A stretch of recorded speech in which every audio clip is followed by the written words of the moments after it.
Good.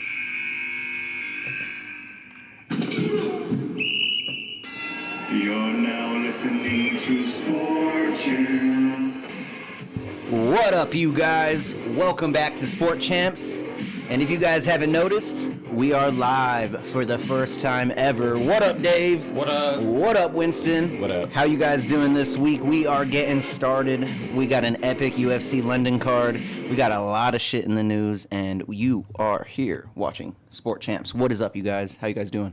Doing good. Hell yeah, you guys have a explosive week, fucking exciting week. Sorry. This thing is all stuck, dude. I don't know what's going on. All right. Yeah, I mean, I have a really exciting day planned tomorrow. Going up to Denver. I'm going to see Tom Segura at Ball Arena. I'm jealous. Yeah, I'm like row 15. I'm pretty excited. Ooh, he's right there, bro. That's a lot of people at Ball, too. Yeah, it's going to be... he sold out the whole show, and then he has another show the next day because it was such high demand. Oh, my God. That's so crazy. And Ball Arena's, how many seats in there? Ball Arena's where they play, where the Nuggets play, right? And the Yeah, Avs. it's probably like 32,000. Oh, my God. Yep. Oh, my God. And I thought Halsey selling out Red Rocks 2 days in a row was a lot. It's only That's a lot. It's only 19,000. Still. That's still so many people, dude. Yeah. Like, for that's comedy, so crazy. But there's also I think four that's, seats, that's too. definitely Derek messing up the live here, guys. It's all good, though. It's all good, though. Welcome to Sport Champs, guys. I actually had a pretty good week, too. Nothing too crazy, nothing too eventful like you. You got that shit coming up. How about you, Winston? What'd you do? I didn't really do much, bro. Just chilling, went and played some basketball. Fucking took my dogs for a run. Shit like that. Just the simple Winston lifestyle, man. I Yeah. like it. But other than our lives, I mean, we have a lot of stuff happening this week. I'm kind of dimming it down just so we can kind of get into topics more. We're going to be more heavy on fight talk this episode because if you guys haven't noticed, UFC London is this weekend.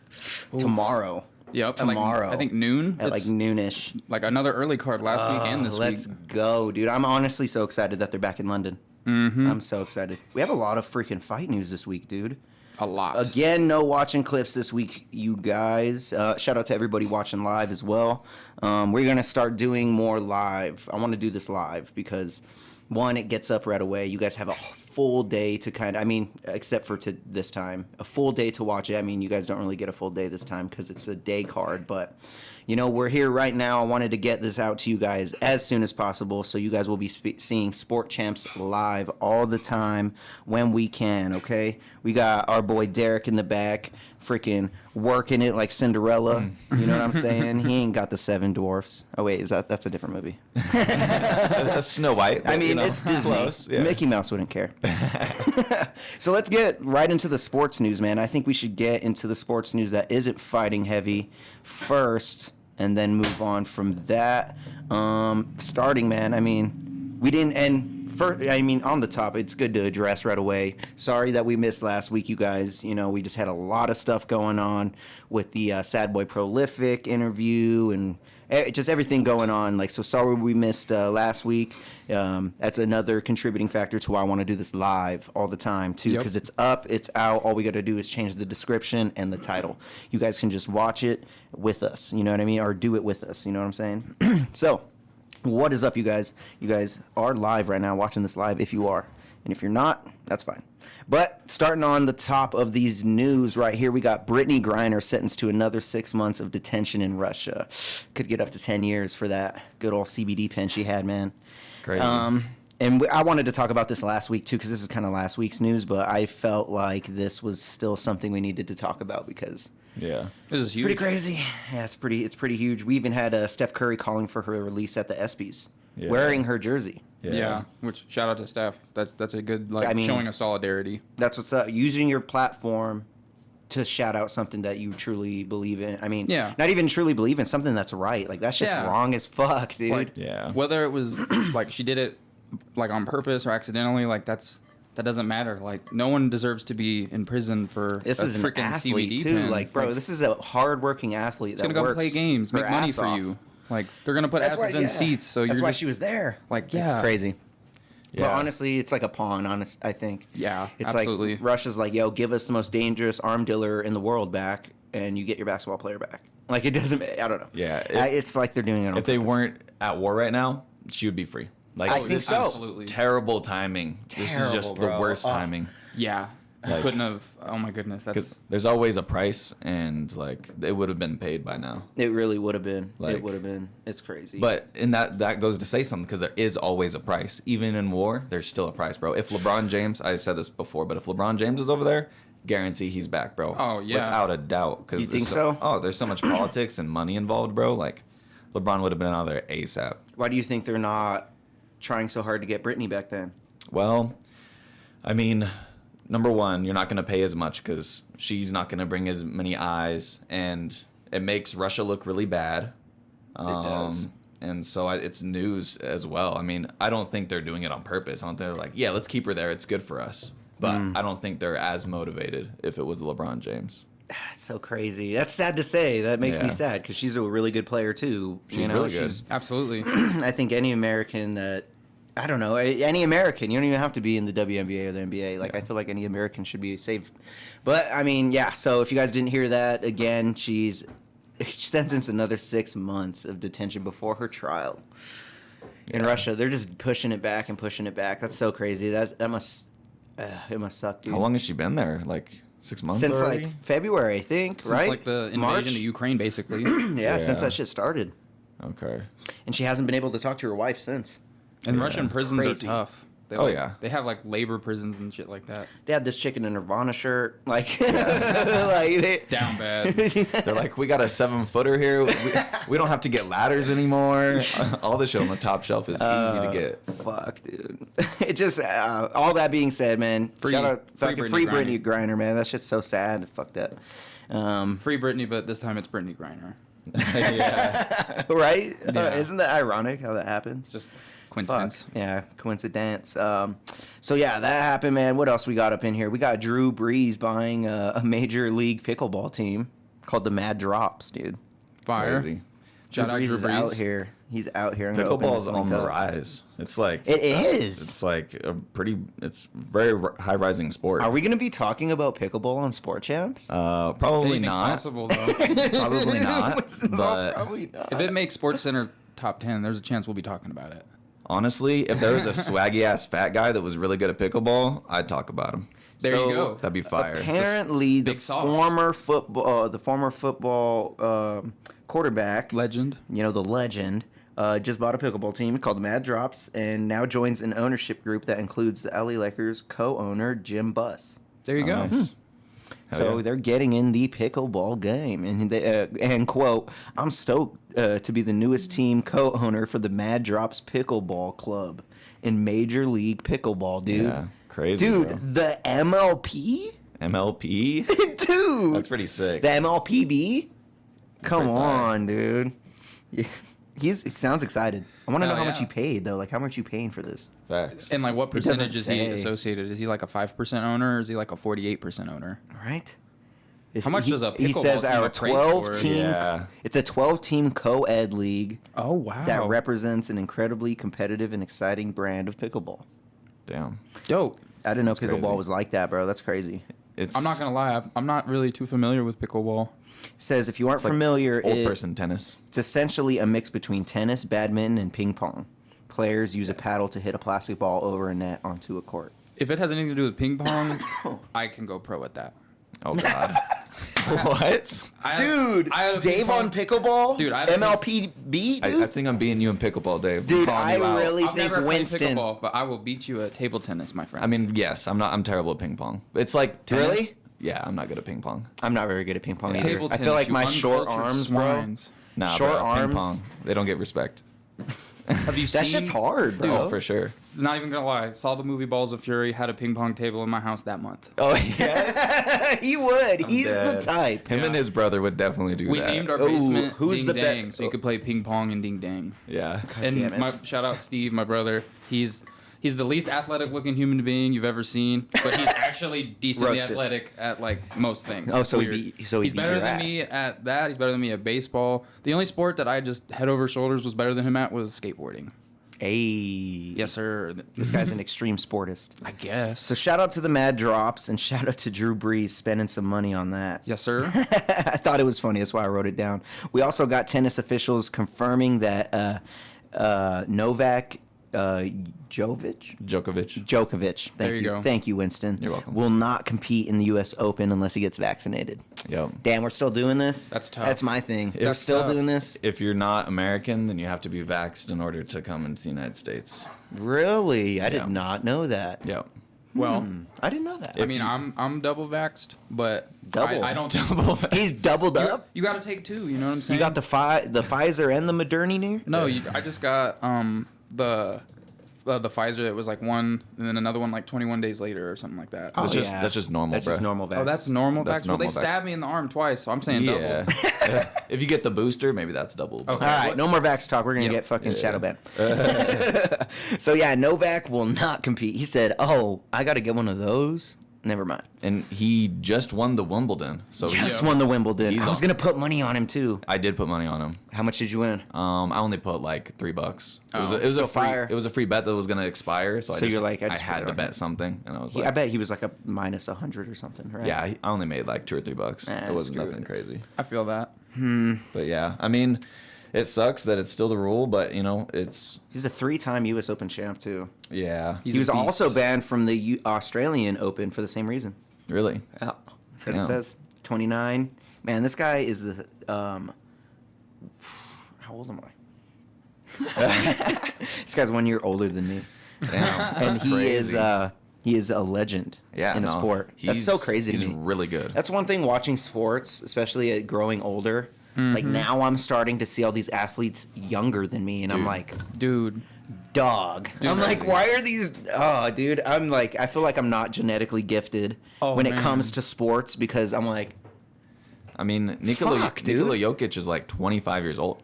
That's insane. what the? And Luca's young too, dude. 24, I Luka's believe. young as fuck. Dude, yeah. it's John so Morant's crazy. young. Yeah. Andrew Wiggins, young. I just remember when I saw Derrick Henry get drafted, I'm like, there's no way that his genes have the same amount of testosterone as mine. It's so crazy He to has, me. he's like 6'3", Yeah, I think he's 6'3", like He's- 240 or something. one of the most intimidating looking human beings Yeah. in pads. No, crazy. So crazy, bro. So that, yeah. So yeah, I mean, shout out to Novak. Sucks, dude. Sucks to suck, man. I mean, what else am I gonna say? I don't really know what to say. yeah, after it that. sucks it exists, but it does. So you got to play by the rules, I guess. Yeah. You know. It is what it Seriously. is. Yeah. Hopefully we can, get through this and it won't be a deal anymore. Right? I wish I was better at tennis. I only played when I was younger.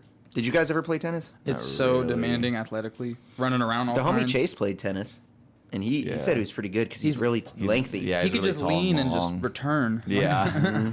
He says his best suit was serves. Hell yeah. Yeah. He's got so that big, angle. dude. Yeah, I mean, Yeah. it makes sense. It makes sense. We'll have to try it. Who's the best tennis player here? Probably me. Not me. Oh, Not Winston me. is so confident, dude. You just oozing confidence. When's the last time y'all played? Winston's all. I practiced 15 last years. week. See, I played probably like 6-7 years ago. Yeah, same. You I'm will school me in all the probably expensive more than sports. 6-7. All the expensive Any ones. sport that you could participate in at a country club, you're beat me at. Oh God. He's good at golf. You could Exactly. probably beat me at swimming. Ooh, I would Not a very good outswim swimmer. you, dude. Yeah. I haven't been You see my swimming in skin, dude? forever. You're getting. Yeah, it's not even a comp.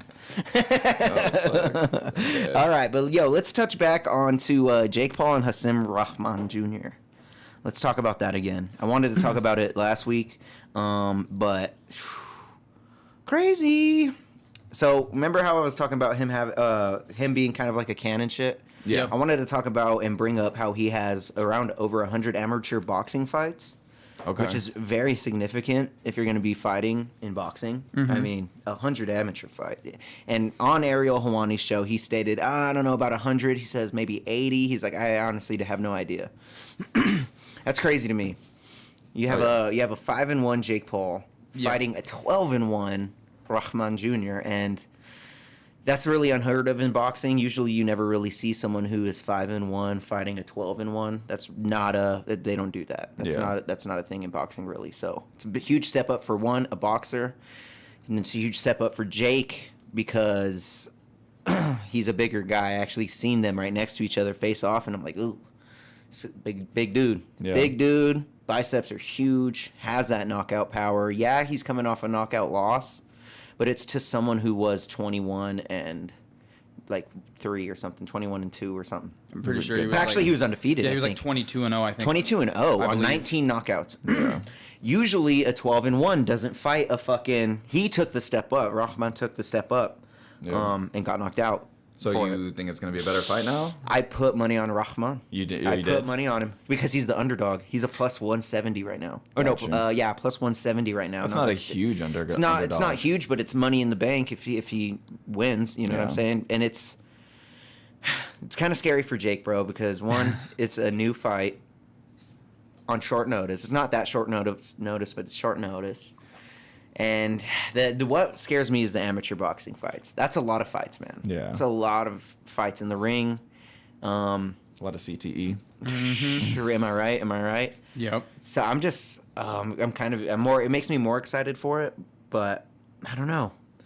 I don't know what to think after thinking all of this. And honestly, to add on to the amateur fights, I don't even know if that's true. People are saying it's not true. It's true. There's really? a bunch of shit up in the air. Who knows? Gotcha. It's really hard to tell, but he said it on a show. Rahman said it on Ariel's show, so I kind of believe him.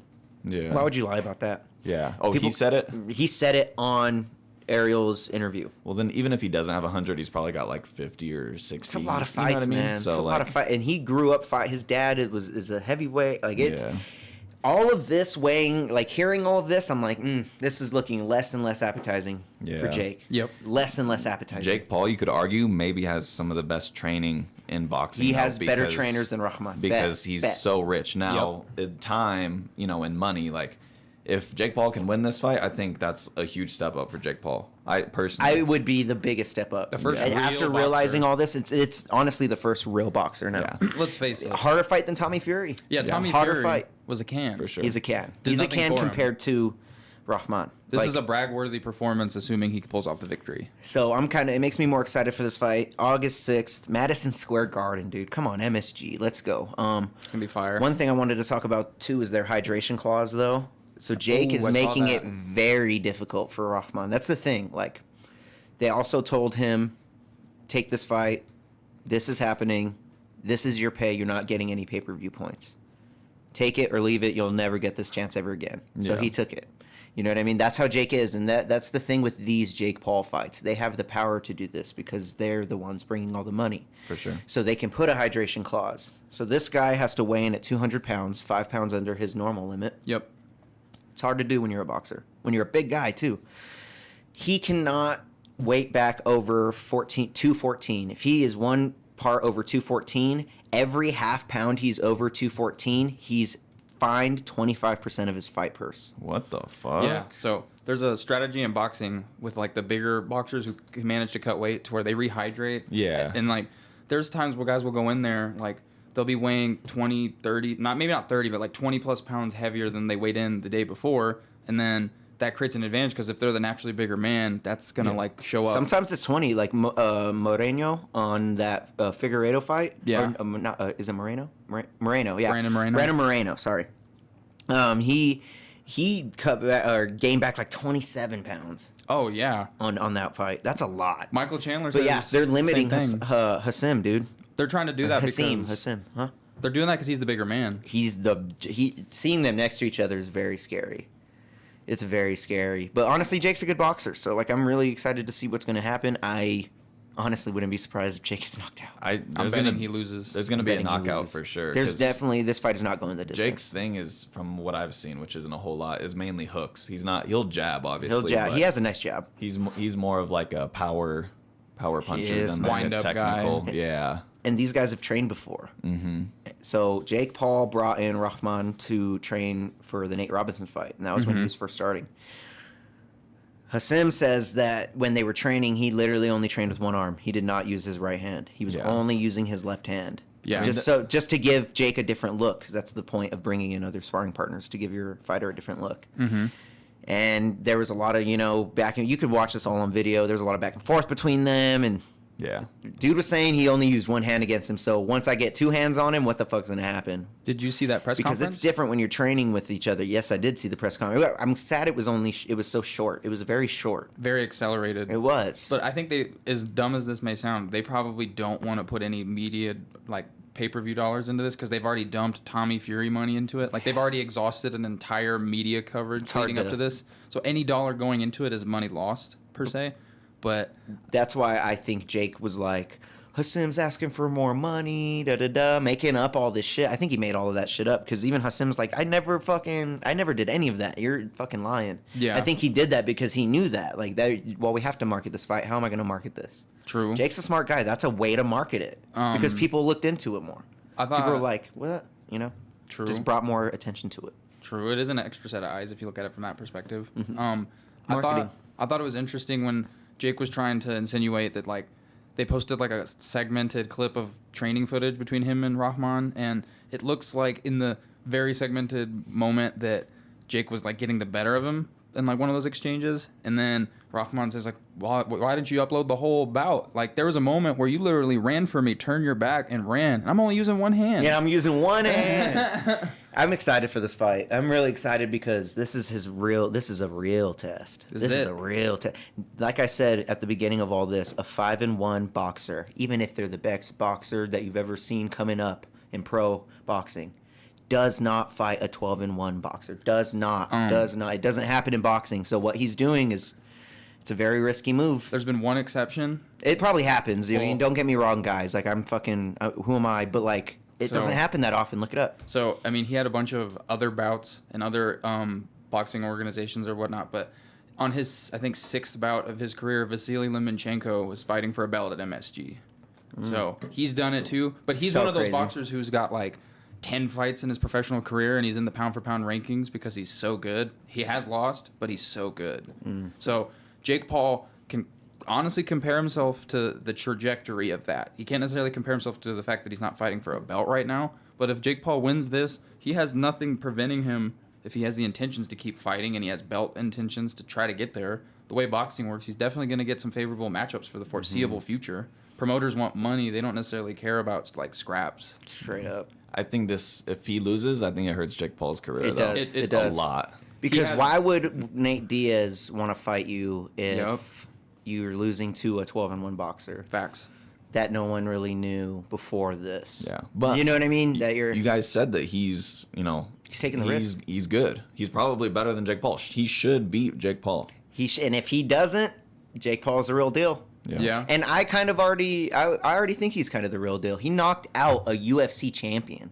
It's hard to do, dude. Folded. I can't knock out a UFC champion. I don't think anybody in here can. No. So that's big, dude. He knocked out 2 fucking MMA champions. What the fuck? So that shouldn't happen. He was on Flagrant. I watched that.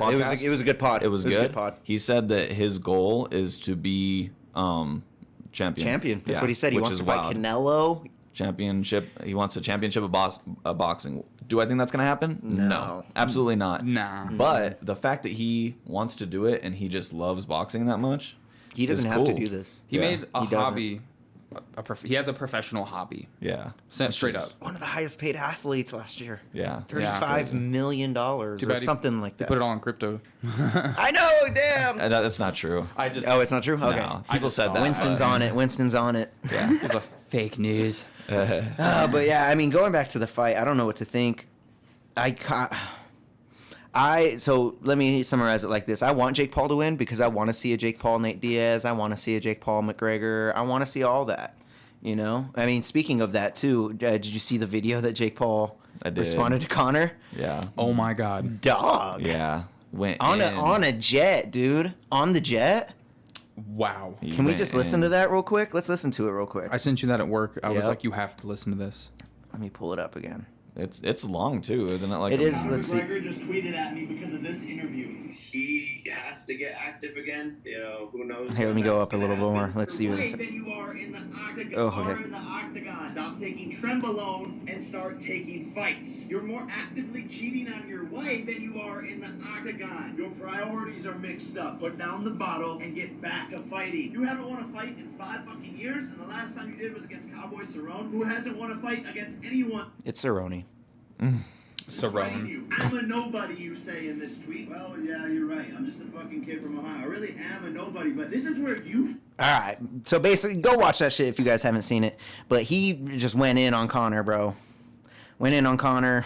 Went in, bro. Went in. Like, Yeah. this is a 2-minute video, guys. I don't want to play the whole thing here for you. But, I mean, because you guys can't see it. But, you know, I don't know. Insane, dude. I'm kind of. Did Connor even like respond to that? Did anybody? I think He probably did. I think he did. he tweeted before saying that like he was like a nobody and that's why this was happening. But like I don't know what his exact response would be. I don't think there's no way he responded to the cheating. Connor knocks Jake out. I mean, if you ask me, I don't know. He's a smaller guy. That's hard to say because Connor has to beef up to like 175. Jake would have to like lose a lot of weight. Connor's the smaller guy. I forgot. Yeah, he's a better. Nate knocks out Jake. Easy. I think so because I think Nate just takes him into deep waters with cardio. Doesn't even try to hurt him. He just kind of like pat pat pat. That's why I'm excited for this Rahman fight because this is going to answer a lot of questions. My final prediction. It's going to answer a lot of questions. My final prediction. I don't know how many rounds is it. It's 10? I don't know. I think it's 10. I believe it's because it's a non-title bout. Yeah. I think Rahman will win probably in like the 4th or 5th. I think so. Good prediction. Good prediction. What's your prediction, Winston? I know you're typing over there. Sorry. It's all good. So I think it's going to be a knockout, probably 6th or 7th round. Yeah. I don't know. You don't know who? You just think it's going to be I'd probably stopped. put my money on Rashad, right? Rahman. Hassan, yeah. But Rahman Jr. I see you, though. But yeah, I'd probably put my money on him if I had to. I wish he was fighting Rashad Evans. I don't. Rashad is too old. He's a legend. Rashad's fighting still in Eagle FC, but Rashad would get knocked out. Yeah, we don't need to see that. That would be so shitty. Fire announcer, though. I love seeing Yeah, Rashad fire on the announcer, mic though. Shout out to Rashad Evans. But yeah, I mean, I want Jake to win just so we can see him fight Nate Diaz and stuff and like keep the thing going.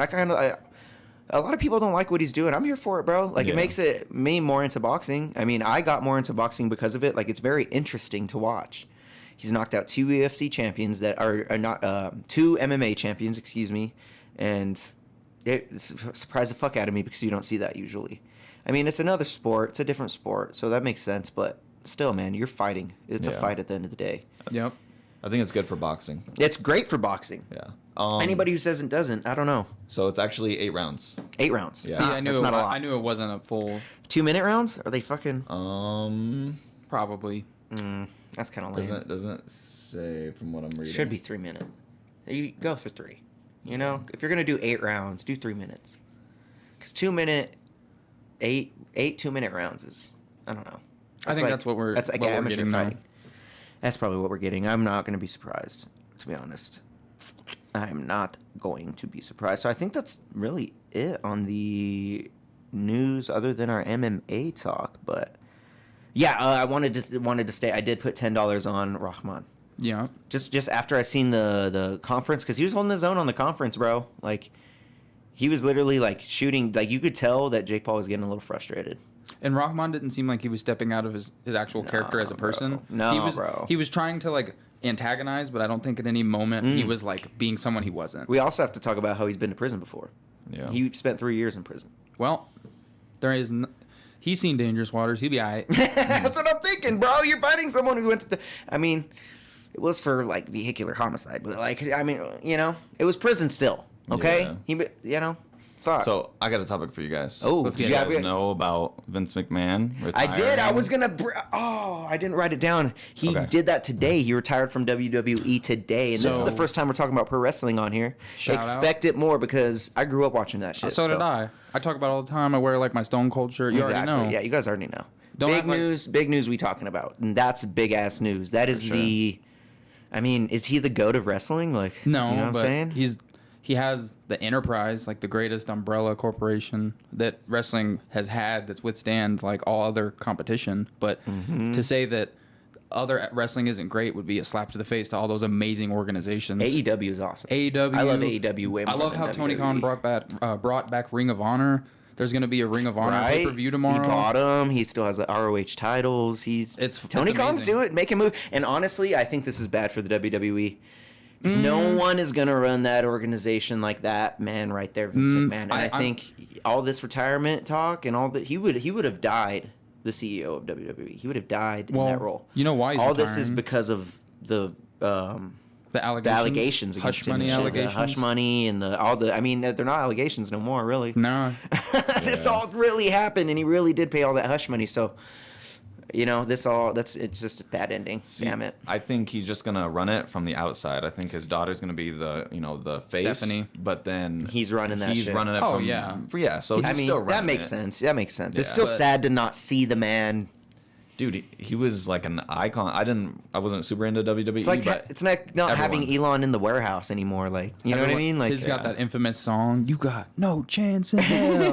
Just does the billionaire strut like he's Connor. still doing it too, dude. Yeah. Shout out Vince He's McMahon, still though. doing it. Speaking of that, too, Ric Flair's having his last match soon. I saw that. It's against that one dude, if I'm not mistaken. I think it's either against the dude or he's been training with that guy from TNA back in the day when he had that woo off, if you know what I mean. Oh yeah, When I don't he even was in know. the ring, he was on the honestly. fucking. I know a lot about AEW because I watch that and stream that with my cousin every Wednesday.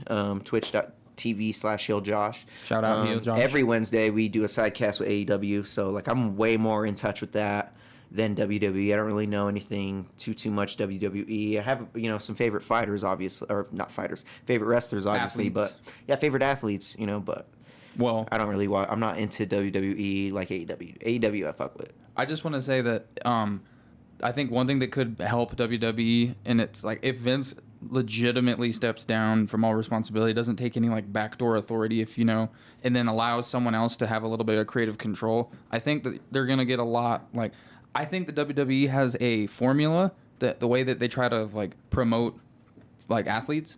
And it's pretty consistent, but sometimes they'll put over athletes that the crowd doesn't necessarily agree with, and then they just keep these champions, like the same two people champion for over and over again. And as a fan, I like seeing the belt change hands every once in a while. I like seeing double crosses, you know what I'm saying? Right. So if it's going to lead to some more creative content in the WWE universe, I think this could be really good. Speaking of WWE Universe, this is his tweet. This is Vince McMahon's tweet. You guys can go check this out on Twitter, at Vince McMahon. At 77, time for me to retire. Thank you, WWE Universe. Then, now, forever, together. Hashtag WWE, hashtag thankful. That's it. Mic drop. Mic drop. I feel like he didn't even type that, though. Fuck no. Am I wrong? Yeah. Because it's just kind of, it's so lackluster, bro. He needed to retire in ring. After Fuck, WrestleMania dude. would have been perfect. No, they needed to find his ass dead in the back, bro. Like, he needed to be there. Like, that's Vince McMahon. He just does some Undertaker shit and just comes back. He's just like Tom Coughlin to the Giants. He's just still working out. bitches. Just leaving. Damn, so, I mean, yep. Bye-bye, Vince. Bye-bye, Vince. I mean, Thank you for that topic. they're Yeah, probably yeah. going to get, see, I'm glad you brought that back up because I didn't write it down. So shout out Theodore Garcia because he put it in the chat. I heard about it today, but I didn't Hey, think about it. shout out to Theo. What up, Thea? What are you doing, bro? How you doing, man? But yeah, that was a really good topic. That had to be talked about. Expect us to talk about pro wrestling every once in a while, y'all. If you don't like it, then I'm sorry. But I think it's time. Is it time, guys? Let's I don't hear it. know. It's pretty fucking time. You already know. Now it's time to talk MMA. You guys know what time it is. Let's get into all this MMA talk.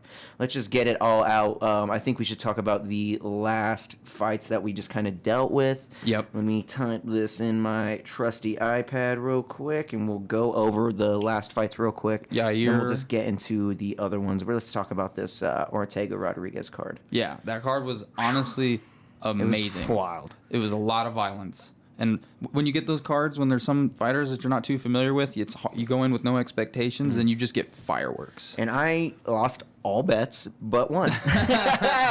But it was a parlay, so we made all our bet money back at least. Nice. So let's start from the bottom, go right to the top. We had 2 fights canceled at the end. Or actually, here, I'm just going to skip that. So we started with Jessica Penne versus Emily Ducote. I was going to bet on this one. I wanted to bet it to go the distance because I had a feeling it would. I mean, Jessica just kind of got pieced up the whole fight. Lost the decision to Emily Ducote. I don't fucking know. Then we also had Dwight Grant versus Dustin Stolfutz. I thought this one was actually a decent fight. I honestly, though, I can't remember too much of it. I do remember that Stolfutz did win that shit for sure, though. I expected a finish, though, just kind of how both of these fighters' records were before they met. I just kind of expected a finish, though. Speaking of finishes, right after that fight, we had Dustin Jacoby knocking out Jung Do-un. Mm-hmm. And that was a good knockout. I actually had Dustin Jacoby on one of my parlays. Shout out. I was hyped for him when he did that shit. That was dope. Shouldn't have parlayed him up though, because it did not happen. Because I actually had Herbert Burns at the next fight, and he ended up getting TKO'd from exhaustion. It looked like. Do you remember seeing that one? Yeah, he just could not get back up, and I think it was from the leg kicks from Bill Algeo.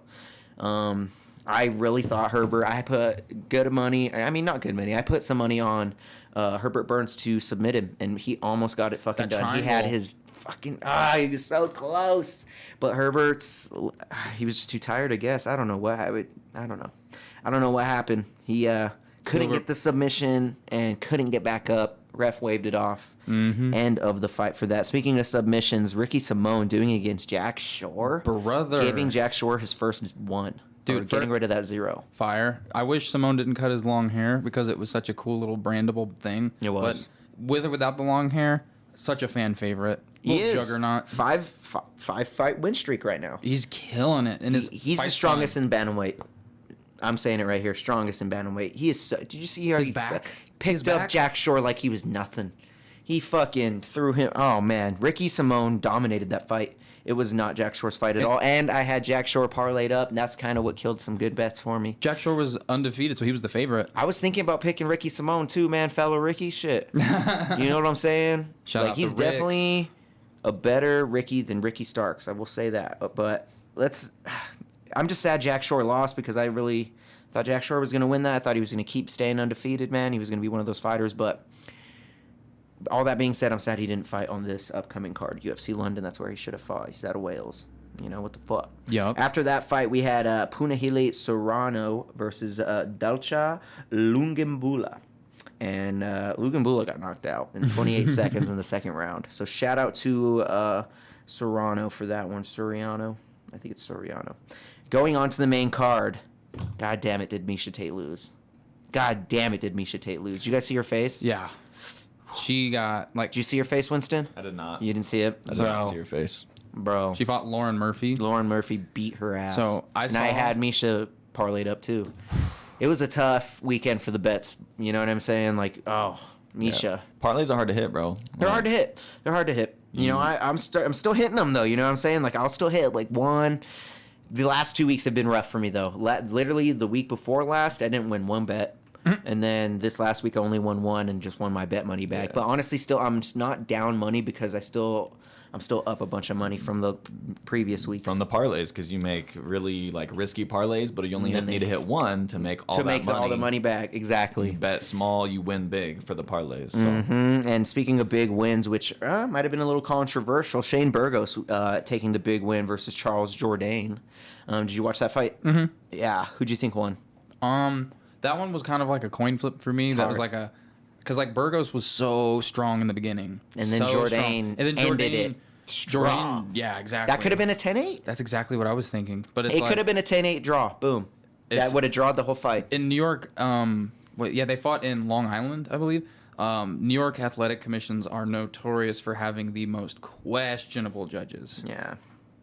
I mean, it's a new sport. They're pretty new to it. They've only been to MSG a handful of times. Like, speaking of just a quick tidbit of a fight that from the card that we didn't cover that we would have last week. Did you see the Michael Johnson versus Jamie Malarkey fight?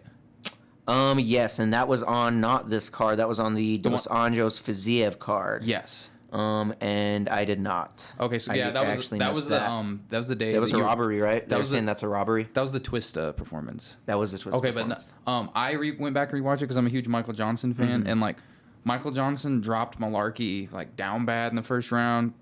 A certain ref could have easily pulled the plug on that fight. Not to say that we should go with those narratives, but that was a 10-8 round in my mind. He did get dropped at the very end himself, but his drop was kind of like wobbled. He didn't necessarily go down, and Malarkey got like fetal position wobbled. You know what I'm saying? And then second round, Malarkey came out strong, and then the third round, Michael Johnson did basically what we did in the first round. Homie just didn't fall down this time. So the whole MMA Twitter was pretty upset.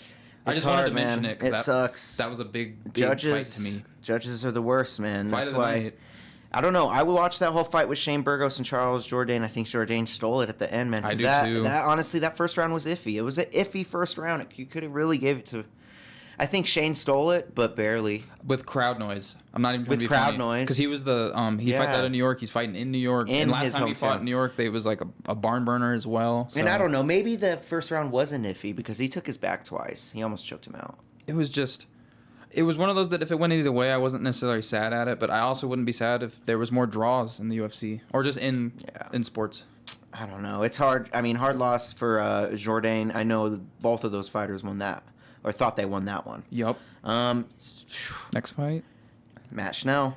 bro. Okay, Sue Matahari. bro. Okay, so Insane fight. Fight of the night, easily. you guys have to go watch this. Go fight. watch Matthew Christopher Schnell versus Sue Matahari. He got like Go watch it because, man. Okay, so this is a funny backstory to Matt Schnell. Like a lot of people might not remember this, but I remember when I was in like junior high school or high school, Matt Schnell was on an MTV2 show called Uncaged. It was he was an amateur fighter.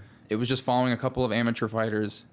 He was the one of the show that actually took it and made it his life career. The other two, I'm not sure if they did, but so like as soon as he finally fought his way to the UFC, I was just like, what? I recognize that name. Googled it and I was like, oh yeah, he's on MTV. So big fan of his.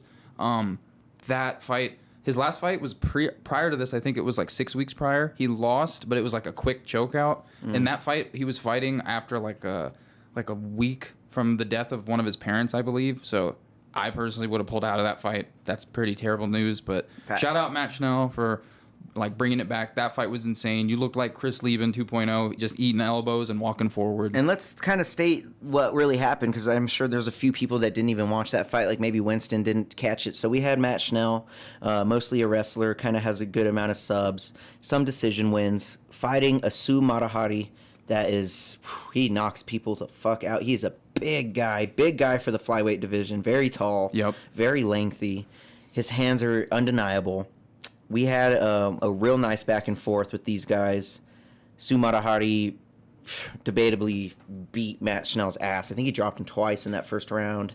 He only fell once, but he was out like on his feet every time. He was getting fucked up, and it was looking scary for him. And then God, did he come out in that second round looking different? He was still getting hit, but after he was started, so it happened again. So he came out the second round.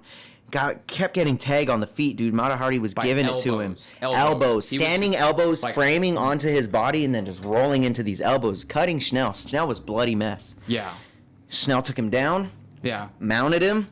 And then fucking choked him out, right? It was a triangle. It was triangle choke. So the turning point of that fight, when Matt Schnell was like, it was like a barrage where homie threw a barrage. He got a little tired. Then Schnell threw a straight jab, and you saw homie's face bounce back. Into the cage. That was the turning point. Also, it was the turning because then he started backing up toward the cage too. And then another important detail. So did you notice? I keep saying homie because I don't want to mispronounce his name. Not Matt Schnell, but the other opponent. Matahari. Yeah. So he was wearing knee pads or braces or whatever. Mm-hmm. According to his manager. After the fight, they claimed that he had like it was like his LCL was like almost torn going into the fight, and he didn't want to pull out. Mm-hmm. So he did go in compromised, but it was still a good fight. That fight was so back and forth, and then when Matt Schnell, like when it was basically a unanimous like decision looking fight to be with Matt Schnell getting his ass whooped, and then out of nowhere Matt Schnell is just like, you know what, comeback of a century, takedown, and like DC and the John Anik and the announcing team sounded like children who were giddy because they couldn't believe what they were witnessing, and that was a perfect representation of what I was doing. I was like, oh my god, like I just sounded like. And the pictures they took of that fight when Matahari's just out. Yeah, like on his leg, and Schnell's just yelling, bro. Dude, just that was like a movie, dude. You're getting your ass kicked, you're bloody, and then you choke the guy unconscious completely. I had a feeling he was gonna go out because once he had that triangle in, I was like, oh my god. So I actually had money on them on that fight to not go the distance. And I kind of expected this to happen. I didn't know who was going to end what.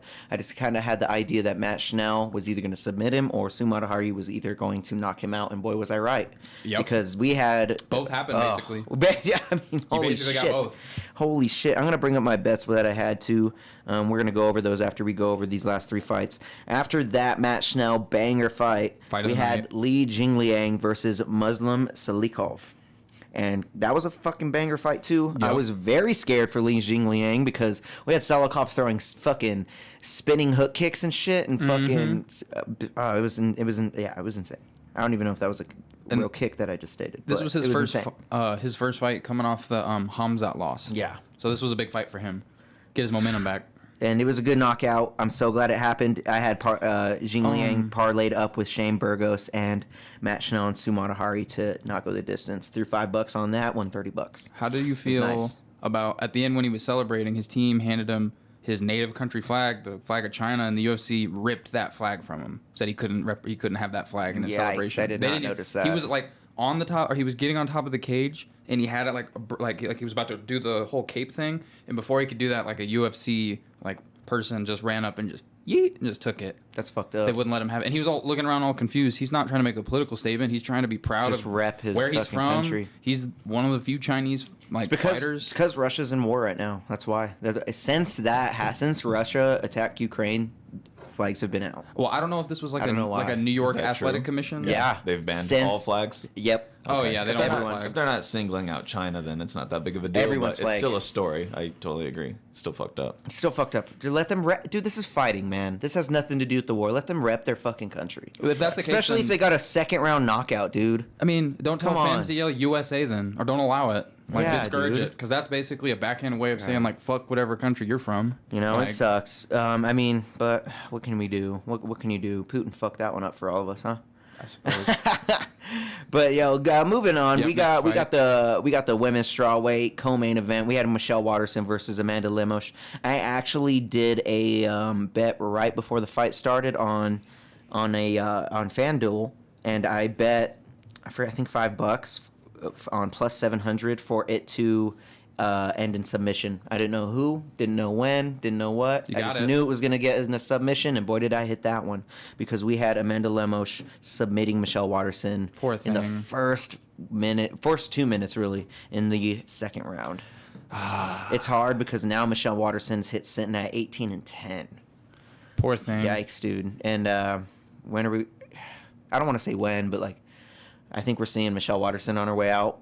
Yeah, Amanda Lemos seeing on her way in to a Yep. title fight. Yeah, I mean, what does the karate hottie want to do with the rest of her career? Do you want to be... Yeah. UFC will let you be a gatekeeper, and you can have a person you could be comparable to Angela Hill. You know what I'm saying? You may or may not get Angela that Hill title gets shot. a little bit higher of Well, fights, though. She gets higher fights because she's such an athlete, but She's a the beast, reason I though. reference her, and no disrespect to her, Angela Hill's a beast. I love you, Angela Hill. I just think that the UFC doesn't give her favorable matchups because she will take any person. And then if it's Anybody, if it's yeah. someone that the UFC has momentum behind, I don't want to speak to narratives, but I just think that she's gotten unfavorable matchups just because she's not scared of anybody. Makes and sense.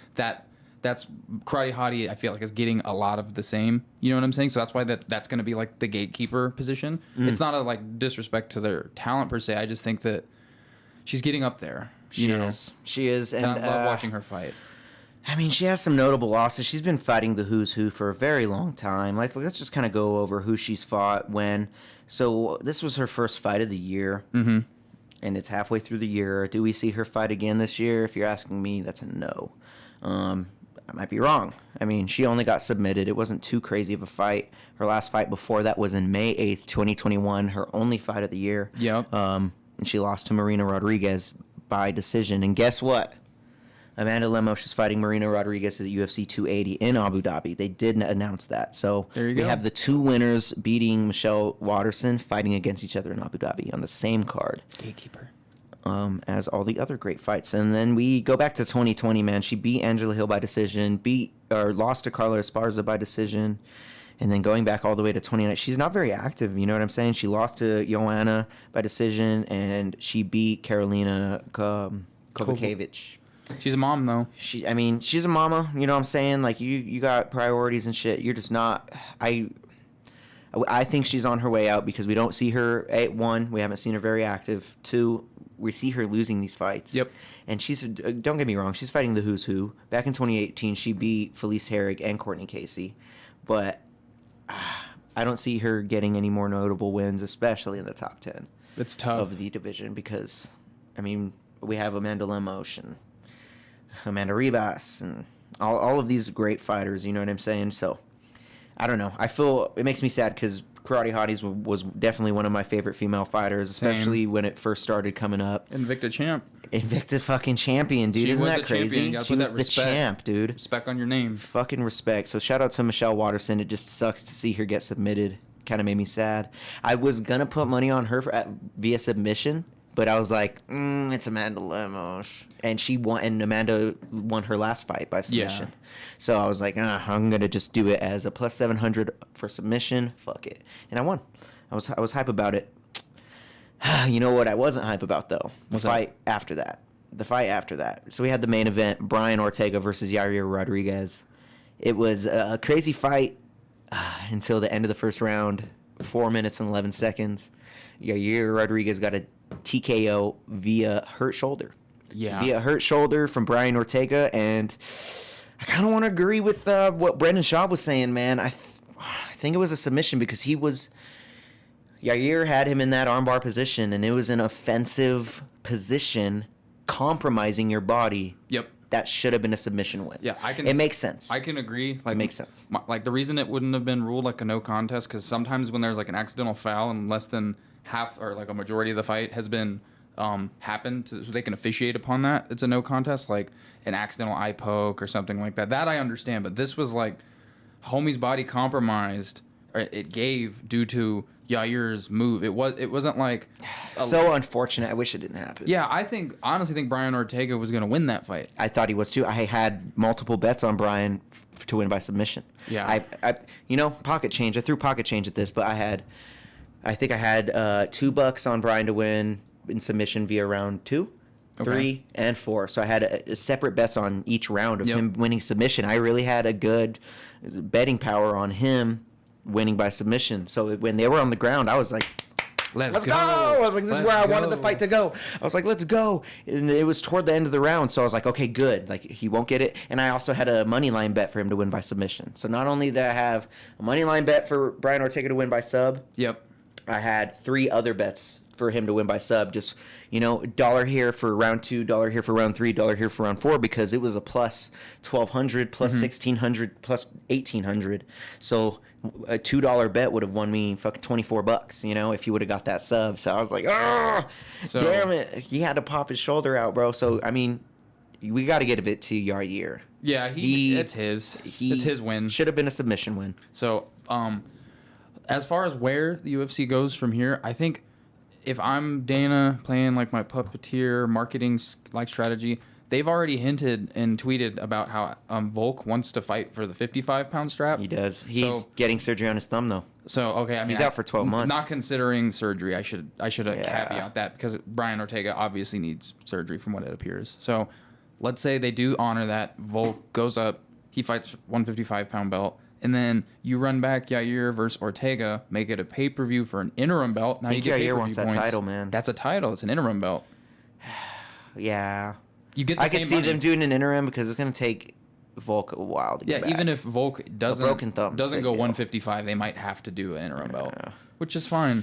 Not ideal. I don't care for interim belts. I just wish it didn't happen like this, because it's like the Sean O'Malley, Pedro Munoz eye poke. It's like, who else? So lackluster, bro. Like, fuck. Ow, Zizi, Jesus Christ. Zizi just attacked my ankle, bro. I was all rubbing her tummy, and then she was like, blah. All right. But where do they go from here? Because they now have 2 belts completely in limbo with that. I don't know, man. It's hard to say what they're going to do. I don't know. I'm sad. I'm sad for Brian. Let's bring it back to me being sad for Brian Ortega, because he's already had shoulder surgery 2 times on that shoulder. Yeah. Twice. And he popped it out again, dude. Again. Oh man, it's not looking good for Brian. You can tell he was very distraught from that shit. That was the last thing he needed. It's tough. Man, is Yair strong, dude? Don't let Yair get... You could tell Yair was fucking drilling on the ground the whole time, because he knew it was going to go to the ground, and Yair's fucking pretty nasty on the ground, dude. I mean, we just see him rip Brian Ortega's shoulder in half, so...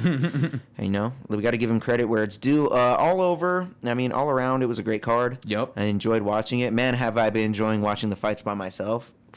It's been so fun, I'm not going to lie. I fucking love it, because I get to see everything. I even get to like point shit out to the wife, you know what I'm saying? I'm like, oh, look at this. Crazy.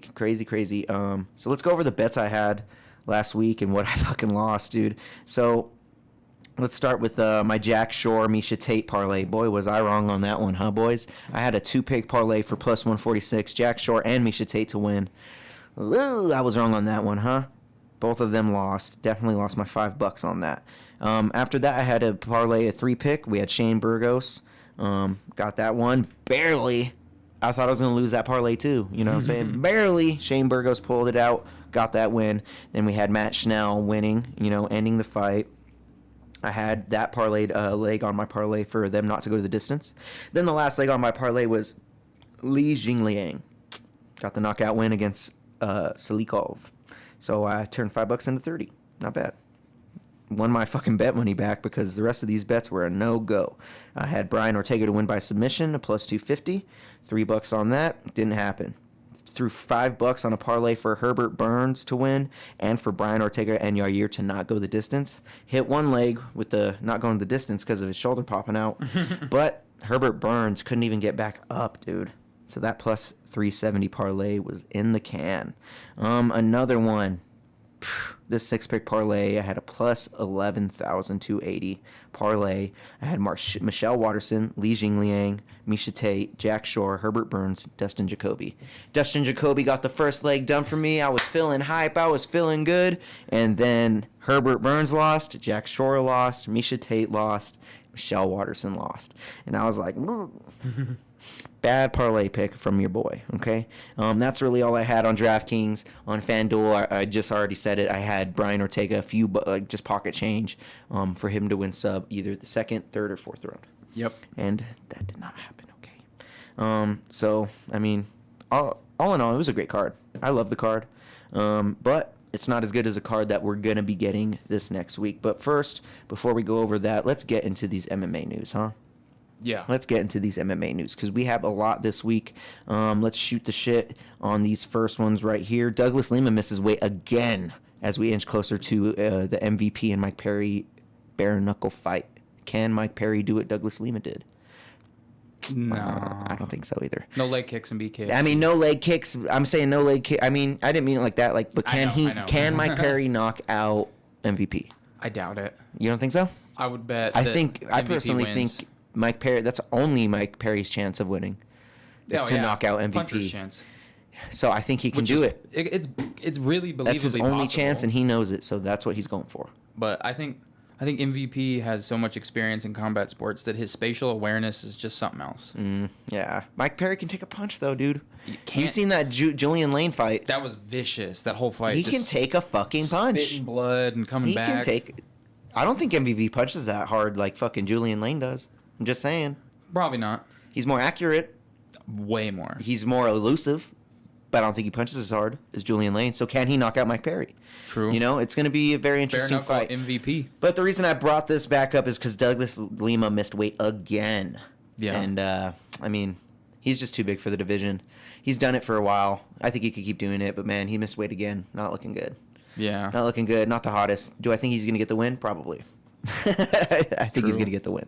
And I know we weren't talking too much about Bellator. That's the only thing I did write down. But let's talk about how did you hear that? Did you hear the 911 audio was revealed for the Colby Covington and Jorge Masvidal thing?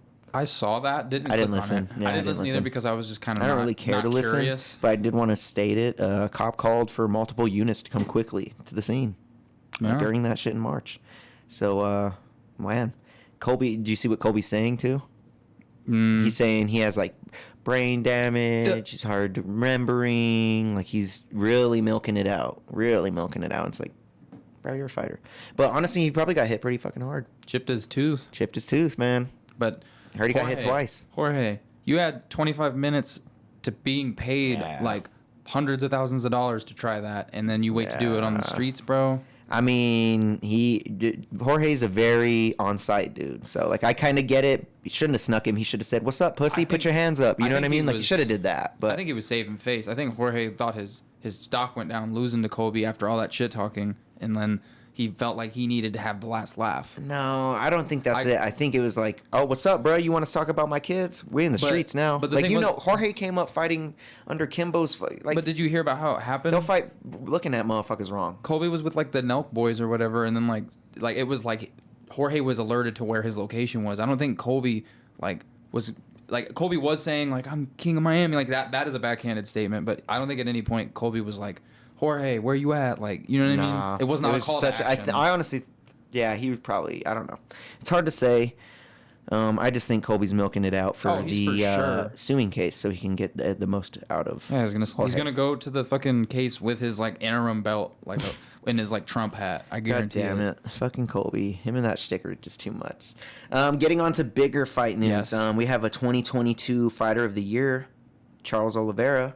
Hell you know what I mean? That I'm agree with it. He's the dark horse of the whole UFC. No one gives him credit. He's always underdog. Dude, facts. And he's almost gone out on his shield in every title fight or title defense, and he fights through adversity and wins it.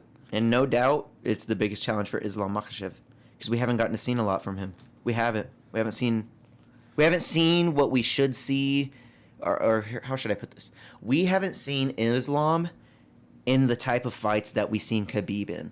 Khabib was battle tested. Khabib was just a different breed, Islam though. was kind of streamlined. What would you say? I feel like Khabib still, like, Islam comes from the same background and the training and everything, but I still think that, like, if Islam and Khabib ever fought, Khabib could come off the couch in retirement and would win that fight. Yeah, I agree. Khabib is, pound for pound, possibly the greatest fighter of all time. I don't know if he can come off the couch anymore, though, because he's looking big. He'd have to lose a little weight. True. But getting back to Charles, like... Yeah, getting back to Charles. So he only fought 2 times for that year, but if you think about it, the only other fighter that I thought on the ballot that was justifiably like deserving of Fighter of the Year outside of him, and not more so than him, but outside of him, would have been like Kayla Harrison, just because she just keeps winning. It makes sense, but she's fighting cans. Exactly, and no, honestly, she's the smart one. Like, not to get sidetracked, but like, so she's fighting in the PFL that does a tournament-based like playoffs, as we know. It's like, I don't like it either. I don't like it. I don't like it, but I do like that they have way better fighter pay. Like, they do have way better fighter pay. It's nice, but I don't know how they're paying for it because they don't even have pay-per-views. I don't know how they're paying for this shit. I think they're gonna go in debt. Like, I mean, they're already in debt, but I think they're gonna tank. Well, like, how are you paying for all of this shit when you're not bringing a lot of money in? They just rebrand. They were the World Series of fighting before. You must have some fat-pocketed investors, is what I gotta say. But I could see why you would think she'd be the Fighter of the Year. I mean, she's undeniable. She's definitely one of the best female fighters in the world. But she didn't walk through hell's water just to get she's that. She didn't knock out fucking Amanda Nunes in her own game. Nope. As an underdog. You know what I mean? Like, it's different. It's different. But yeah, so we have the SB Fighter of the Year. I kind of agree because Charles, again, is that dark horse and no one really gives him credit. So I'll agree with it. I can't really think of another good candidate to put in front of him. So if Glover won, he would have got it. Right. And let's talk about he definitely would have won it. If he would have deserved it at like 40-something years old. How about Yuri calling out for the rematch instead of going for Jan like he wanted to, Jan Blachowicz? I want to see that rematch more anyway. And I think Yuri... I would way rather see the rematch, yeah. Oh my God. It was such a good fight. That was such a good fight. It was such a good fight. But that was a long time ago, and we're still talking about this right here. Let's talk about Islam getting announced for Charles a little bit. I think it's kind of disrespectful to have the 2022 SB Fighter of the Year, Charles Oliveira, as a plus 700 underdog. Well, for Islam Makhachev, when Charles all of his finishes are submissions. I agree that those odds are pretty egregious. It's fucked up. I wouldn't necessarily caveat the 2022 SB Fighter of the Year part because I'm pretty sure that's kind of a popularity contest. It's like a popularity thing, right? Yeah, that makes sense. But I just kind of did it to hype it up. But what I'm saying is, though, like, I don't think Islam will win that. Like, I don't think he will either. I think that I'm putting money on Charles. I'm just Charles saying. Oliveira has got better striking, and he's like the best grappler of the whole division. You know what I'm saying? That Dagestani wrestling is killer. But and another crazy thing to think about, homie, is are you aware of how incredibly bad Charles Oliveira's eyesight is? Yes. This man is blind. This man has fucking winning fist fights with strikes. He has stated that he sees 3 people in the ring. I believe it. That's probably why he's getting submissions and shit. Yeah, he's like I can grab something. Because we can't deny that Islam might drop him. I mean, he's gotten dropped in his last 3 fights. Yeah. But he still has done it. He's still done it. He beat Michael Chandler, bro. Like, what? You know what I'm saying? So I'm riding for Charles Oliveira. I'm going to be putting money on him. Do I think Islam's going to win? Probably. just because he's going to grind him out. Just like he could win a decision, but I don't think he's going to. Islam Makhachev is something else, but I really want Charles to win. I'm putting money on Charles. So as lame as it sounds, I've been such homers for Charles' opponents. ZZ, what are you doing? ZZ, stop it. All of his opponents were like dudes I've just been big fans of, like obviously Michael Chandler, Justin Gaethje, Dustin Poirier, like huge fans of every one of those fighters. But the thing that sucks is like I was never rooting against Charles Oliveira. Like I've never had anything against him.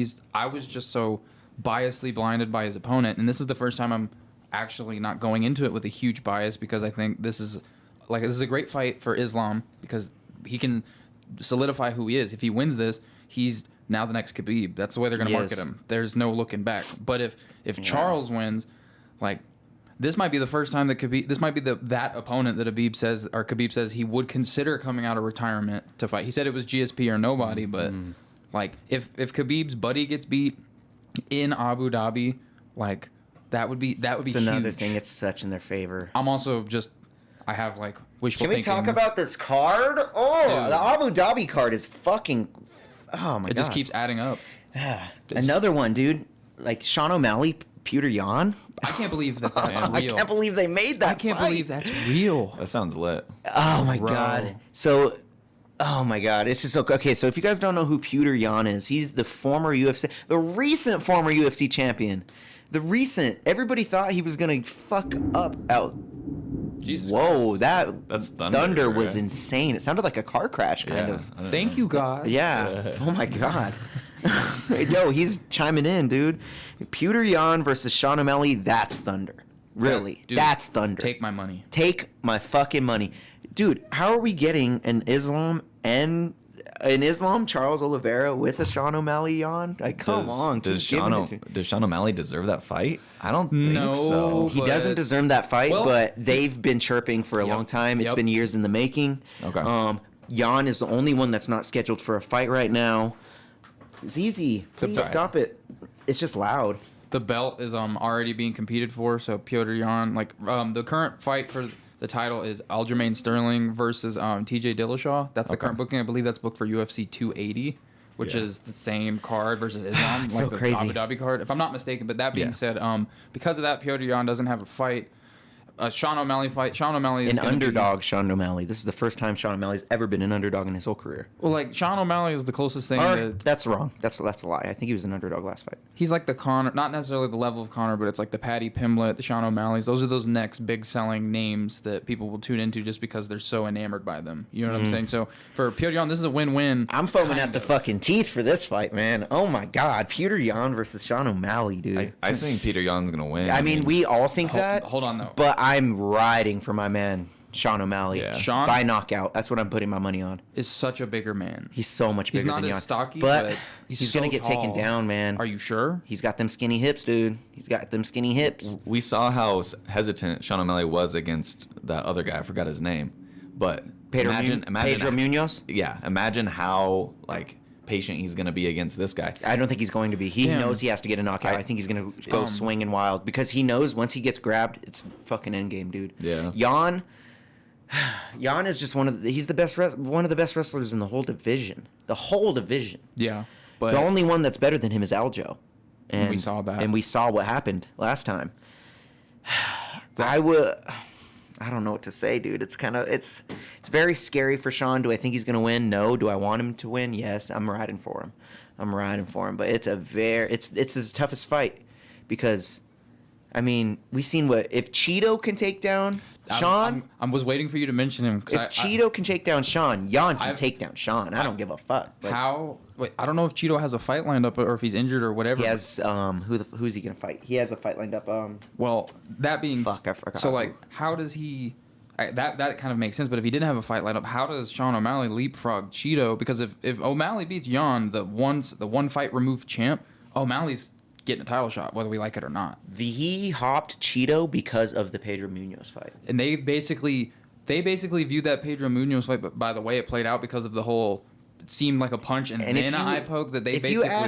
If you ask me, I give it Dana to watched Sean. everything. I think Dana said the same thing. Dana's like, you're kind of a bitch, Pedro. You like got punched in the eye, your shit got hurt. But and then the honestly, poke. Pedro's not a bitch. He had a scratched cornea, bro. Like, I would be a little bitch when I had that. Like, I probably wouldn't even fight. But I don't know. I think it just did not look good for Pedro. It just made him look bad. Ask DC about getting like poked in the eye and fighting. Yeah, through it. and I brought that up. It's different. Everyone's different. Everything impacts different. But I agree with you.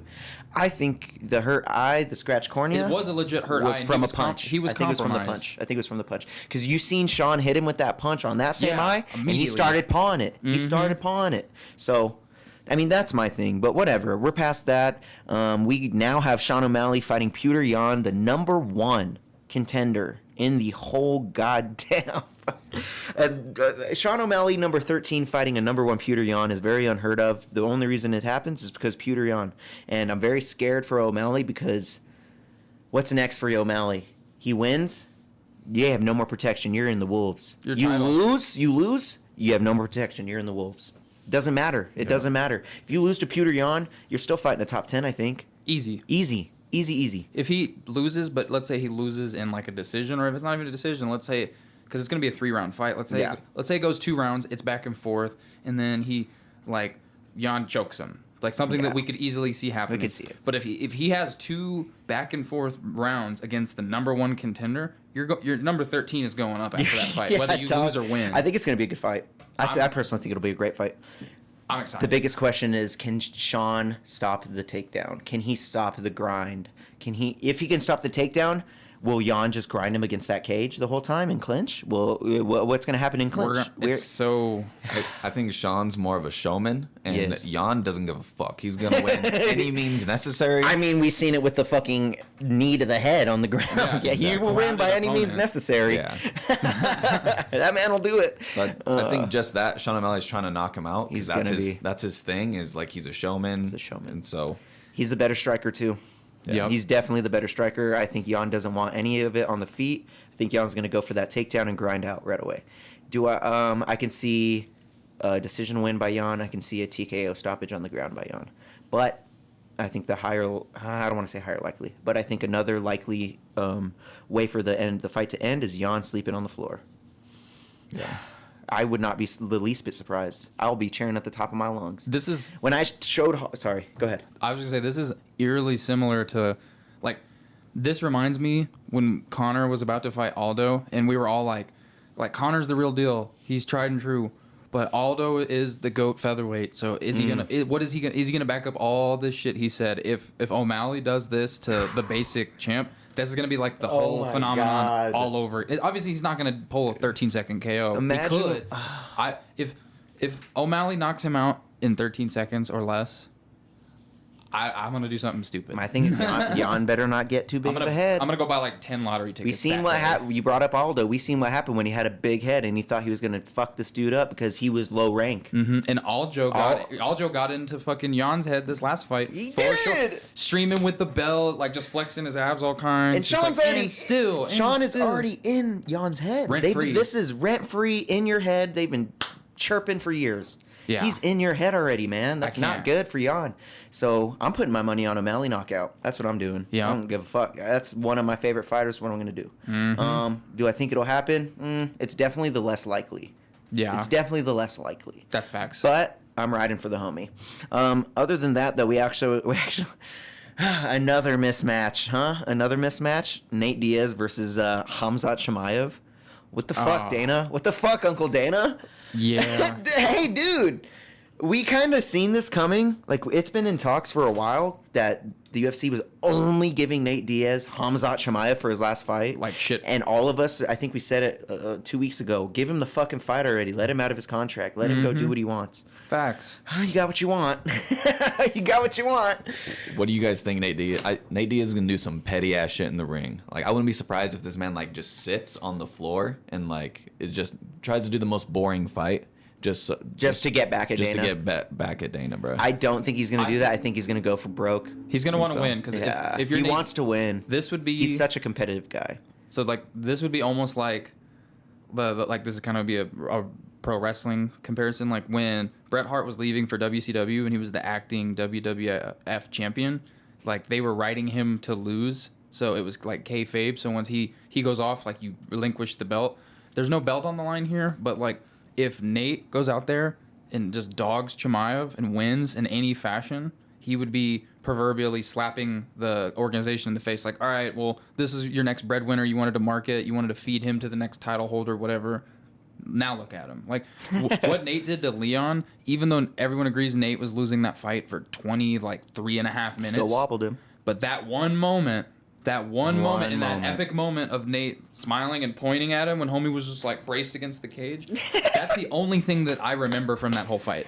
You know what I'm saying? That's everyone. Like that's so, like Nate. I don't know. I don't think Nate wins. I don't. I think Nate's gonna get bullied. And he wants out of his contract indefinitely. Yeah, indefinitely. The Ariel Helwani show. And I fucking that's one thing that irks me. I hate that all these people are like, Nate's asking for only Ngannou or Adesanya. What a dummy. Like, if you guys really went and listened to the interview, he said that because he literally said, I'm not willing to fight anybody else in this whole fucking organization. Yeah. You guys want me to fight? Put me up against Francis Ngannou or Stylebender or don't talk to me. That's how he said it. He said it to shoot shots that I'm not fighting any of these fuckboys in my division. I'm out, guys. Bye. That's what he meant it by. He literally didn't mean that I want Francis Ngannou. Like, I hate that people are saying that right now. It's so fucking annoying. That's one thing that pissed me off. Like, all of these journalists and MMA fucking media people are always like they're just saying the wrong thing because they didn't listen to the whole fucking interview. Like, if you listen to the whole interview, that's not what he meant. He did not mean that he wants to fight Francis. He did not mean he wants to fight Stylebender. He meant, I'm so done with the UFC. That's the only motherfuckers I'm willing to fight because fuck you guys. That's what he meant it by. So I had to state that. Yeah, you know what I mean? I had to go on that tangent because that's one thing that's pissing me off. I'm like, why the fuck? You guys don't even watch a whole interview and you're just gonna go out and type on your website, your MMA website, this? Like, I don't know. It's fucking he has crazy. Like, he goes on to the interview to explain too that he's just like, why would I want to stay in the UFC? There's none of your contenders that I care to fight. I've fought everyone that I would have cared to fight in the first place. Yeah, he's done. Khabib fucking retired. And, and he knows he ain't gonna go for the title again. He knows that. And then similar to that, Diaz. he explains in the interview when he got the title fight against Benson Henderson a long time ago on Fox, which was like not even a pay-per-view. Lost so that fight, dang it. He lost it. No pay-per-view points because it's a Fox fight and then all that. And like when they signed the card, they offered him, I think they said like 40 and 40 for a title fight, and he went and told his manager, and his manager ended up getting, that was like the beginning of his paydays. It was that because he was negotiating, but he has such a leg to stand on. Like, segueing off of what I was talking about earlier in fighter pay, like comparing PFL.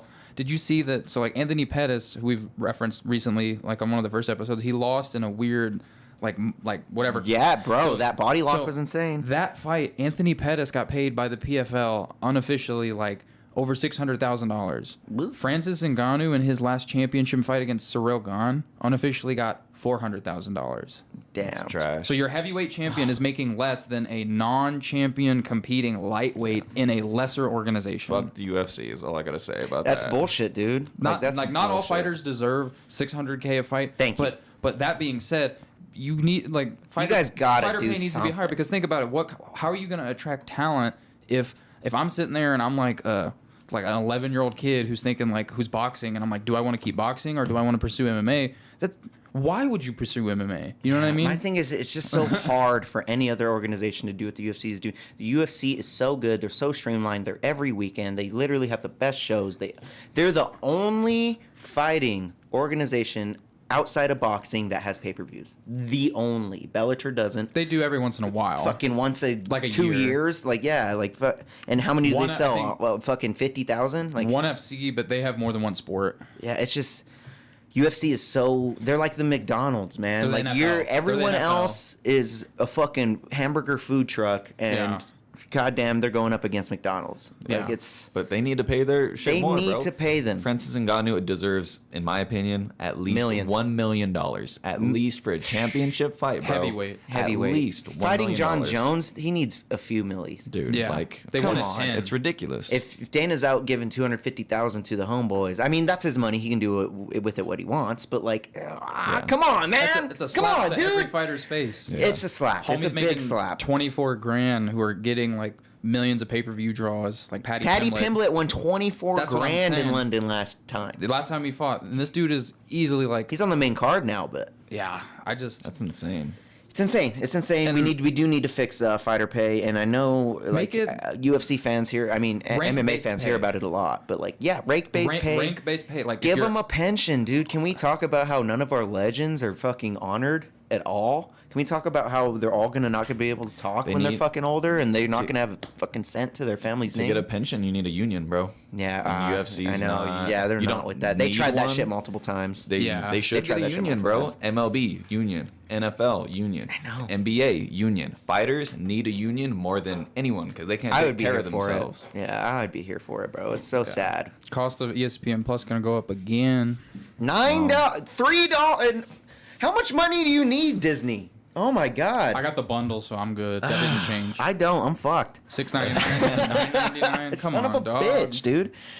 They're probably putting up that bundle deal, man. That shit's going up. But for real though, like if they could implement some rank-based pay, and then you could do pay-per-view points, fighter for fighter, because everyone's gonna earn differently. We all know Facts. that. Yeah. If it's rank-based, like if you're in like the top 15 to the like Yeah, 15 if to you're like a 11, legend. 15 to 11. If you're fighting a 15 to 11 against anyone, even if you're a non-15 to 11 guy, you as the 15 to 11 guy should be paid like, I don't know, like let's say 40 grand for the fight, 40 and 40 maybe. And then if you're the 9th or 10th to 6th, you should be making like 50, let's say. And if Yeah. you're the 5th to like 2nd, you should be making fucking like 70, or you know what I mean, like something. They need to roll out something. Number one contender should get rewarded for being the number one contender. Champions obviously make championship money, and you get pay-per-view points. Bro, give them socks. Do something. Like, Give them come on. socks. Like, do something. Like, it Yeah. doesn't. Don't They're sell not it. asking for for Elon Musk's fucking spaceship. They're not asking for that. Yeah. Just do something, man. And honestly, like, we're all saying this. We don't know the UFC's overhead. It's really hard to. That's facts. It's hard to state, but do something. I think they have the best Say quality something. because they pay the least, but like all these other companies are paying more. You need to match that. And Yeah, and that's it's why. hard. I can understand from a about it. business standpoint because it's hard. You're having you have 500 you have 500 fighters under your organization. Yep. You have fights every weekend. Yep. There's a lot in play, and it's a lot. So I really, and I don't know what goes into all of it, so it's hard for me to really say. But do again what I have already said 5 times. Do something. Yeah. Say something. Don't just be like, fuck you guys. Like, yeah. let's do something. In 20 years, it's not going to be a good look for the UFC. Fuck no. not. Now it's not a good look for the Yeah, UFC. in 20 years, it's going to be because all these fighters are going to be old as fuck, and it's not going to be It's good. not going to look pretty. The PR is going to be trash. Trash as fuck. And you know what's sad? I don't think they care. I mean- and that's what we'll end on. I don't think they care. They really don't. facts. It sucks, dude. Like, It's as long as tough. Dana and all the other people are getting paid, like, they don't care. And it's sad to say, but, you know, who am I? Who are we? We can just kind of state what we think in our opinions. And, you know, if you guys have opinions, leave them in the comments, leave them in the chat if you guys are live right now. Should we, I think we should maybe get into the upcoming card. Tomorrow, yeah. Tomorrow. Might as run well some just our end with that. predictions and Run some of our predictions, that's run about some of it. our bets, get the fuck out of here, huh? Sounds good. So I want to start by saying, since we were just talking about it, let me pull it back up. Nate Diaz is a plus 800 underdog against a It's like minus minus 700. 1100, minus Oh. 1250 Hamzat Chimaev. Bet on Nate just for the fuck of it. Throw a fucking few bucks. It's not going to happen. Hamzat, do you Just bet that think Nate- Nate has any chance against Hamzat? No, probably not. Grappling, honestly, if Hamzat goes to like slam him in some weird grapple, Nate could throw on a triangle real buttery. But He can, but that's probably his best bet. And other than that, Nate we just haven't seen Nate win in Stockton slapping him. Other than that, I don't think nothing's happening. We haven't seen Nate win in a long time. We haven't seen Nate do a sub in a long time. When's the last time Nate did a sub? Probably Connor. yeah. That was like almost 10 years ago. Feels like it. Fuck, dude. Okay, so let's just move this on. I main had to ask card. that. Let's get into this card for UFC London. Let's go. I'm so hyped that they are back in London for this. Let me find it again. Again, it will be early. It'll be like It's an early card, tomorrow guys. at, like- Early tomorrow. So this less than 24 I got hours. the fights pulled up. If Yeah, so Let's just do the hold main on. card. Oh, you just want to do the main card? You don't want to do? No, the I want to hit all of them. Okay. I want to hit all of them. Okay. I'm hitting all of them. So- Then because they're not like there's not very many fights. So we're starting on the prelims. We got Nathaniel Wood versus Charles Rosa. I know that Nathaniel Wood is a -700 right now for that. He is. They expect him to win. And honestly, this doesn't even look like all the fights. I think there's a Nicholas Dalby. Oh yeah, there is more. So okay, I'm sorry. It is Nicholas Dalby versus Claudio Silva. We got Claudio Silva at a +180, Nicholas Dalby at a -210. I do think Dalby is going to win that fight. I don't have money on that fight, though. Do you guys even know who those guys are? I know both of these homies, but... I don't know. I'm not gonna. I mean, I'm sure I've seen them before. I think you've seen Dalby. Because I've witnessed Maybe so not many Claudio. fighters, but it's hard to put names to faces in It's these hard. organizations. It's hard. It's okay, though. We have a 19-4 Nicholas Dalby versus a 14-3 Claudio Silva. We also have a Mandy Bohm versus a Victoria Leonardo. Don't really know either of these two fighters. We have Mandy Bohm at 7-1 and Victoria at 8-5. Not the best record, huh? We also have right after that we got a Jay Herbert versus Kyle Nelson. I think I parlayed up Herbert in I did giant parlays for this week just because $2 giant parlay can't hurt. You know, I just did it. I think I put him as part of my 6-pick parlay. Nope. Damn, he's a part of my 10-pick then, or 12. I can't forget how big of one I did. So I do some on FanDuel. I do some on DraftKings. It just depends which one for, you know what, because sometimes the odds come out different. Like FanDuel will have different odds open and DraftKings won't. So that's why it's always good to have two different apps. I think Jay Herbert's going to win this one. That's why I parlayed him up. If it would let me see my bets. Yeah, so I have, no, I don't. What the fuck? Where is it at? I thought I had. Oh, yeah. Okay, so that's what it is. So I have a 6-leg parlay. First leg is no. The fight will not go the distance against Jay Herbert and Kyle Nelson. So I have both of these guys. Before I make all my bets, I like to look up their records, how they finished it, you know, what they're doing now. Both of these guys have 4 losses. We have Jay Herbert at 11-4. A huge fucking favorite for that one. Go to what it is. Let's see. He's -290. Pretty big against a +225 for Kyle Nelson. So I have that one linked up. Right after that fight, we have a Muhammad Mokaev versus Charles Johnson. Muhammad Mokaev is a 7-0 submission specialist, so I do have a bet on him to win as well. I think, yep, he's parlayed up as well on my 8-leg parlay. So I have 2 different parlays on FanDuel, one 6-leg, one 8-leg. The 8-leg's +3,500, 6-leg is +3,300. And then on that 6-leg, I have that fight not going the distance because I think it's going to get finished because we got a Charles Johnson at 11-2. I think 31, 5'8", 125 versus a 21-year-old 5'6", 125 submission specialist. I do think that shit's not going to go the distance as well as the fight after that. We have a Makan Amirkhani versus a Jonathan Pierce. We have Jonathan Pierce with a lot of knockouts, a lot of wins. And we also have an Amirkhani who is a submission specialist again. So I actually put a single bet on Amirkhani to win by submission, a +360, put $4 on it to win 1840. Hope he gets that done because I did have him parlayed up again on that 8-leg, I think. Yep. On that 8-leg parlay, I have Amirkhani. So this first 8-leg, I got Nicholas Dalby, Jay Herbert, Muhammad Mokaev, Amirkhani, Paul Craig, Molly McCann, Patty Pimblett, and Tom Aspinall. It's going to be hard to hit. Threw $2 on it. If it hits, $70. You know, fuck it. Throwing shit at the wall, seeing if it sticks. And we got Jay Herbert and Amirkhani a part of that. After that, the first fight that I kind of mentioned, Nathaniel Wood versus Charles Rosa. I didn't put any money on those ones. They're at -700 for Nathaniel Wood. So they're assuming he's going to win. Both of these guys' records are kind of win-loss. So I don't really have too much to say about this one. Same with the fight after that, Mark Duquessis versus Damir Hadzovic. And both of those guys are kind of off and on wins. Do you know any of these guys that I'm naming? I think DeCasey sounds DeCasey. familiar. You've definitely seen him, Red Mohawk. Oh, yeah. Yeah. Mm-hmm. 29, fights at 155.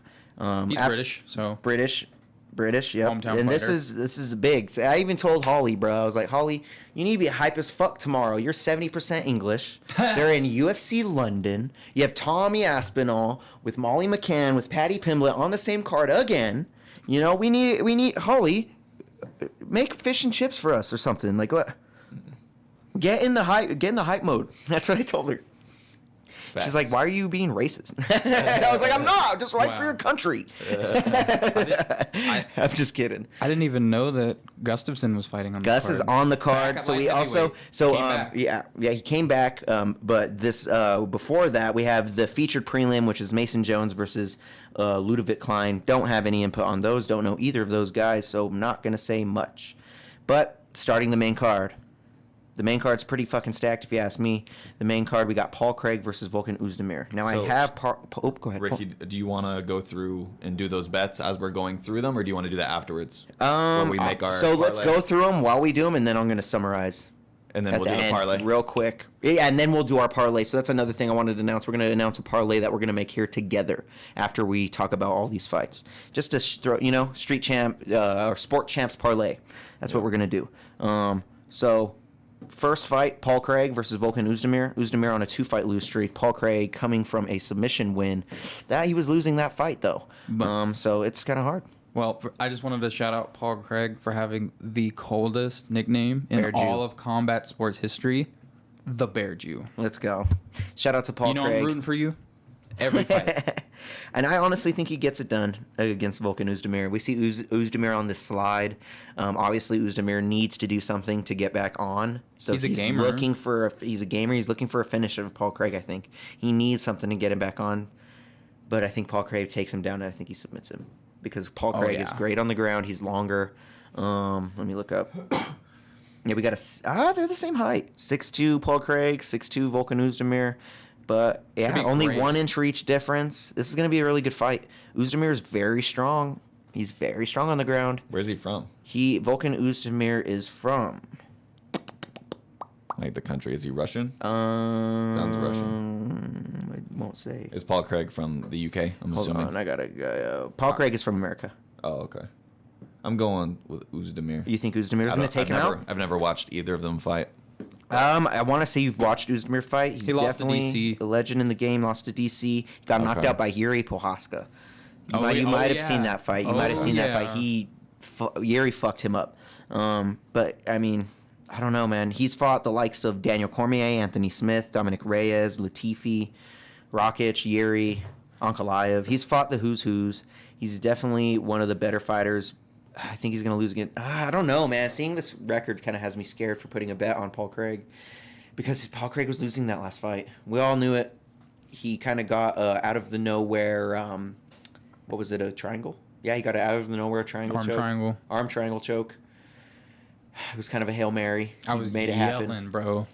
He made it happen. I was like, that's my dog. And Volkan Oezdemir is a very tough subject, but we have not seen Oezdemir fight since last year, October. We've seen Paul Craig fight twice since then, I think. Yep. So, that obviously plays a factor in my eyes.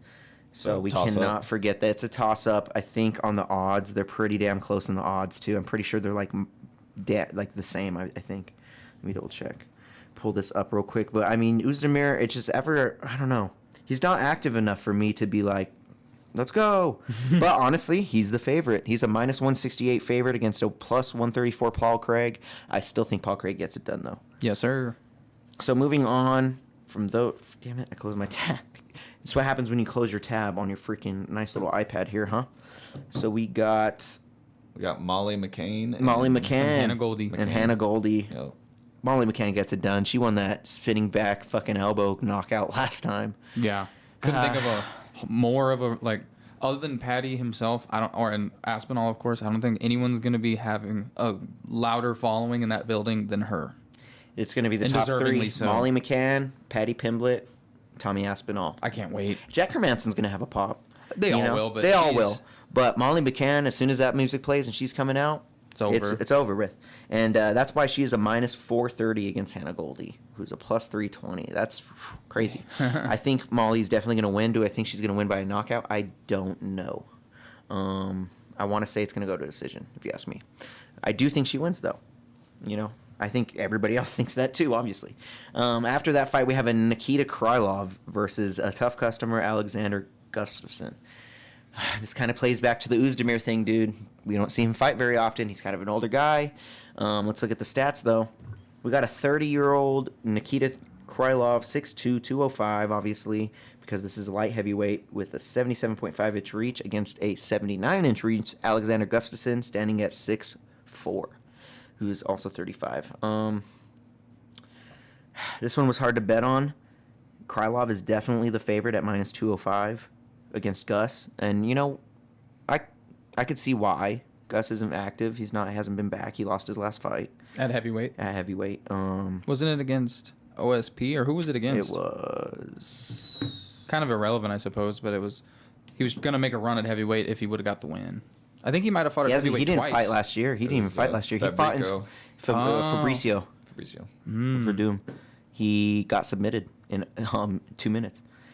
So I don't know, dude. I have Gus up on a parlay because he needs to come back. This is like the last. Like he needs to come back. That's why I parlayed him up. So I think he's more urgent. Yep. But he's facing a 27-9 Nikita Krylov, and it's a tough customer, man.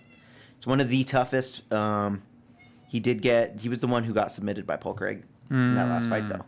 He was winning that fight, though. He was fucking up Paul Craig. He did lose to Ankalaev, though, in 2021, and he beat Johnny Walker in a decision in 2020. Oh, yeah. He was actually scheduled to fight Volkan Oezdemir, too, but that fight got canceled. I think Gus is going to take it still. I hope. That one's a coin flip for me. It's a coin flip. It's real close, but I do have him parlayed up on my 6-leg. Yep. That's nice. So let's go back to these fights. After the Nikita Krylov fight, we have the baddie, Paddy Pimblett, coming out to fight Jordan Levitt. This is a hard one. This one was a hard one for me too, but after I really sat back and analyzed it, Paddy Pimblett is the winner, I think. Did you see his comments on what he plans to do after he wins the fight? Who, Jordan Levitt or Paddy? Paddy. If I'm not mistaken, he straight up said that he's going to get as close as he can without getting like penalized. He said he was going to teabag the dude. Damn. That's what he said. I'm not even trying to cap. Yeah, I'm going to be looking for it. Yeah. I'm going to be looking for it because I have Paddy Pimblett on pretty much all of my parlays. So we need that to happen. I think so. Jordan Levitt is a wrestler. We've seen him get a slam KO in the UFC. Mm-hmm. One of the most brutal slam KOs I've ever seen. We've seen him knock out guys. We've seen him submit guys. He's a tough customer. He's 10-1. He's still new, but I think Paddy gets it done because, 1, I think he's the better wrestler. And 2, he's obviously better on the feet. Mm-hmm. And 3, he's in London. But Paddy always gets hit. Gets hit, but does Jordan fight. Levitt have the hands to knock him out? Well, does he have the follow through? Because like Paddy's gotten dropped in his like last 3 fights. He is, but he's gotten dropped by Vargas. He was fighting Rodrigo Vargas and he was fighting Luigi Vendramini. Mm-hmm. Both of these dudes got strong-ass hands. Vendramini got knocked the fuck out because he was testing him, and then Vargas got submitted after he got knocked. Yeah. You know what I'm saying? So it's like, yes, he gets hit, but he's like a Mike Perry keeps coming. Mm-hmm. But there's going to be that customer that fucking puts him down. Paddy's going to end up sitting down at some point. You can't do that forever. And you can't fucking cut weight like that forever, bro. Oh, that shit fucks your brain up, man. Like, that fucks your brain fluid up. Like, longevity, your careers. You're not going to do that for very long. So, did you hear what Jordan Levitt's going to do after he said he wins? Mm-mm. He said he's going to take Paddy down, submit him, and twerk on him. He's going to get up and twerk. Damn. Splits to twerk. He's like, teabag, I'm gonna raise you one. I'm gonna twerk out. Yeah. Did you guys see what Paddy did at the weigh-ins today?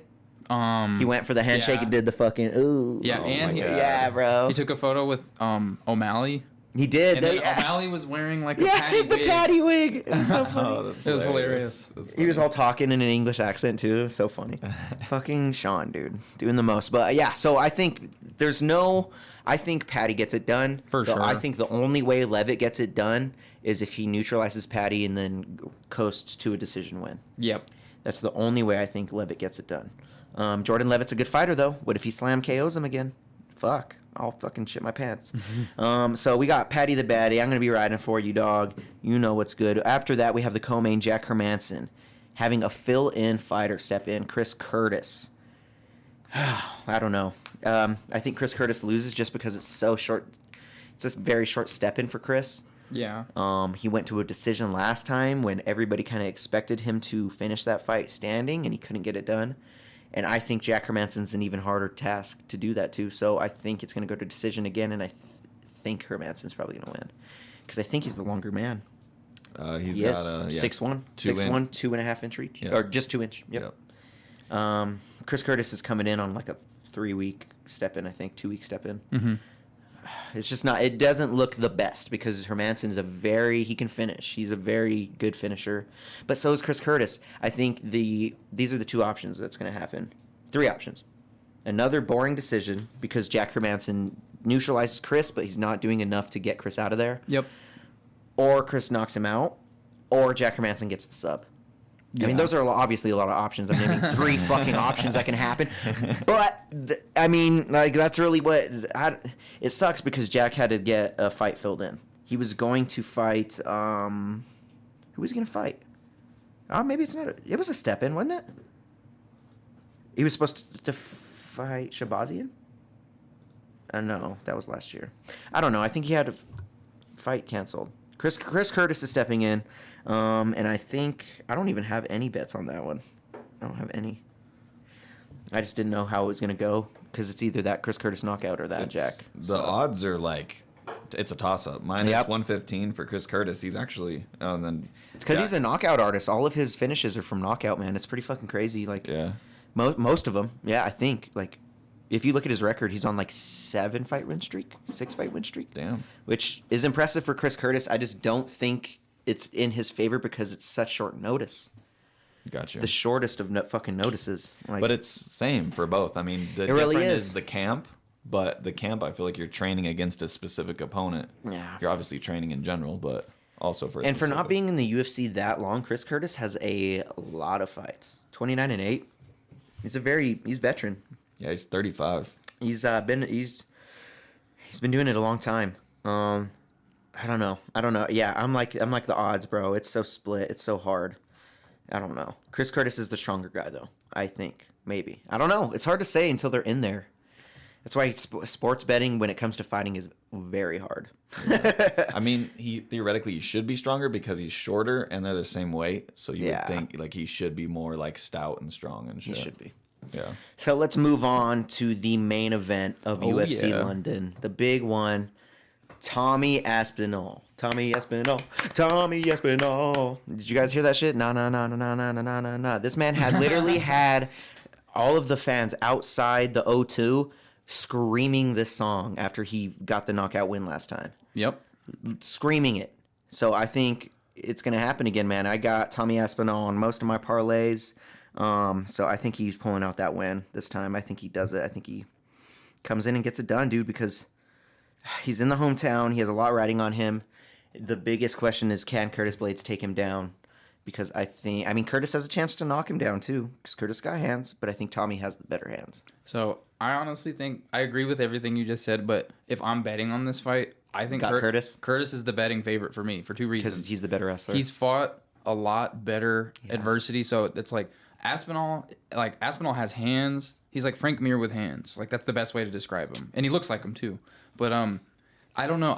If you look at Curtis Blades' last fight against Chris Daukaus, and he TKO'd him, and when you hear it, because it was at the Apex Center, and you hear the way he like hits that uppercut on him or whatever he landed, was nasty. It was loud. So like, do I think that Aspinall has what it takes to win? Oh yeah, it's heavyweight. Heavyweight's that one division where you could be, and no discredit, but you could be like a heavyset heavyweight with hands who really has no athletic business being in like the UFC's top 10, but you can just sleep homies because that puncher's chance at 240 plus pounds, 260 pounds goes a long way. It does. It's like you make chumps look like goons. I will say though, I think Tom's a better striker. Oh, he's Easily. sharper. He's more technical. We can't forget what he did to Volkov. Oh. And it's kind of like they switched. It's like Blades and Tom switched roles for like what was supposed to happen in those last fights that they've had. Yep. Curtis got the knockout win or the TKO by punches win. Yep. And Tom submitted. You know what I mean? Like, it was kind of like, it's weird. I don't know, man. I don't know. It was hard for me to pick. I literally picked because I'm riding with Tommy. I'm riding with Tommy. I want him to win so bad. In London, dude, he's got Patty and he's got Molly again Yep. on this. They need to do it again. They love have it. to win again. Yeah. Curtis Blade is the toughest customer for Tom Aspinall. Though. And- Couldn't be a worse matchup, but I don't think if Tom stuffs him, it's over. But Blade's also he fights out of Team Colorado. Elevation. To Colorado. So like he's I'm having trouble connecting to the internet. dun, dun, It dun. looks like an Damn, Alexa, But- coming in. Yes, sir. But he constantly trains at Elevation, so I think his cardio will be better for sure. Yeah, well, Curtis Blades has cardio, he has cardio. He probably has better cardio than Tom. Now that I think but about it. Tom typically just takes people out before he's ever been cardio tested. Tom is crazy, bro. And That's why I have him on 5 my rounds. fucking. This is the second time Tom's been in a 5-round fight because it's the second main event, and we didn't even get to see 5 rounds last time. What he did to Volkov, it's very hard for me to say Curtis is going to win this fight They both because fought Volkov was they both won. I think, right? I believe so. Yeah. I think Curtis knocked him out too. Because he took him down. Yeah, Curtis took him down and knocked him out He took him down a whole bunch. a lot. Like it was kind of It was like Volkov 8 didn't get takedowns or anything some off. shit. So bringing that up, then we can argue that Curtis Blades beat Volkov even worse than Tom. Well, no, So- Tom knocked him out. Curtis beat him in a decision. Ah, There was okay. a bunch of takedowns. It was a very dominant decision. Yeah.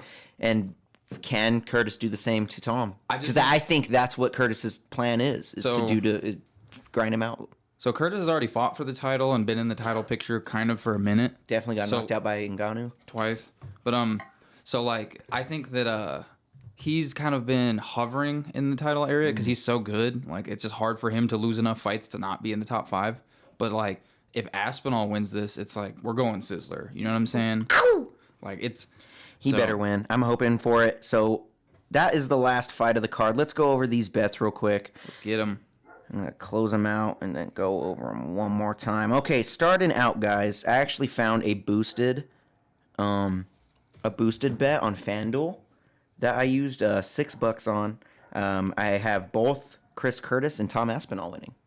So both of them got a win for the one bet. It was a boosted UFC Super Boost on FanDuel for plus 300. So hopefully I win $24 on that, huh? I mean, it's not bad. out the realm of possibility. It really isn't. No. Hermanson, I think he might win it, but I put it on Chris Curtis because Chris Curtis can knock out. We've seen Hermanson get knocked out before, Yep. so I can see it happening. Chris Curtis being the stronger man, I think it might happen. So moving on, we have a 3-leg parlay featuring Paul Craig, the homie, Yep. the man, the Bear Jew, My guy. linked up with Molly McCann, linked up with Patty Pimblett, Jordan Levitt not going the distance. That is probably one of the smartest parlays I picked, I feel like. I agree. Aside from the Paul Craig pick, aside from the Paul Craig leg, because it's kind of scaring me that he's fighting Vulcan, dude. Vulcan is a tough customer. He's very strong. But I have that at a plus 275 3-leg. Put $5 on it to win $18. Moving on, I have, like I said it earlier, I have Amir Khani to win by submission. Doesn't matter when. Versus Jonathan Pierce. That's a plus 360. And again, guys, these are all odds that were earlier in the week. I don't know if you guys are going to see these odds or get these odds right now, but check them out if you can. Put $4 on that. Hopefully win 1840. Now we're getting into the big air fryer parlays, throwing the shit at the wall, see what happens. $2 on each of these ones, just pocket change, winnings money. This first 6-leg parlay, kind of been going over it a little bit. We got Jay Herbert, Kyle Nelson not to go the distance. We have Muhammad Mokaev and Charles Johnson not to go the distance. We have Paul Craig by submission. And then we have Alexander Gustafsson, Patty Pimblett, and Jordan Levitt to not go decision, and then Tom Aspinall and Curtis Blades not go decision. Now this is a big air fryer. Again, though, the biggest risk on here is Gus and Paul Craig by sub. I picked the Paul Craig by sub because I wanted to beef up the parlay a little bit. And to me, $2 ain't shit. But if I win, $70, that's pretty cool. It's a plus 33.99 parlay, 6 legs. Now the big one, we got an 8-leg parlay. $2. Nicholas Dalby, Jay Herbert, Muhammad Mokaev, Amir Khani, Paul Craig, Molly McCann, Patty Pimblett, Tom Aspinall, all money line to win. I like doing these big ones just to kind of see what happens. I like picking for them to not go the distance. I like doing props, but I wanted to do for this one. I think I have another big parlay on DraftKings too, just because I had a free bet or something. I did this because I wanted to see if I could do it. Like I've seen people hit these parlays where they pick every fighter You know, and I wanted to try. I was like, man, I want to see if I could pick every fighter. I've not been successful so far. I've not done a parlay this big though. I've never really done an 8-leg. It's a fucking big 8-leg parlay, but I did see somebody do a $2 12-leg parlay of the last card. Dude got every single fight and won like $2,000. Oh, yeah. And I was like, oh my god, like Yep. he hit like a plus 100,000. Yeah, it was crazy. Oh, yeah. So yeah, those are the bets on draft or FanDuel. And I think I only have a few on DraftKings that I did before, like last week, honestly. We'll see what I did. Again, all of these bets, guys, are pocket change. Like, do not listen to my bets if you're trying to bet a lot of money. Like, I'm just throwing pocket change at the wall just to see what fucking happens. I have fun doing it. We're still up money. Off losing weeks, though. You know what I'm saying? I mean, last week wasn't a losing week. That was a break-even week. But, again, we can cash out whenever we want. So, I have the London card special parlay that I made myself last week. Paddy Pimblett, Molly McCann, Tom Aspinall. All three to win. All favorites to win. We have Paddy Pimblett at a minus 260, Molly McCann at a minus 365, and Tom Aspinall at a minus 135. For a plus 207 3-pick parlay, put $5, 1541 to come back. I can see it happening, but honestly, like, I don't know, man. They all have tough customers, but I just did it because I was like, UFC London parlay, let's go. Hell yeah. Then I did name it right. I did have another throw shit at the wall parlay, 6-pick. I got Gus, Paul Craig, Tom Aspinall, Makhachev, Molly McCann, Jack Hermanson.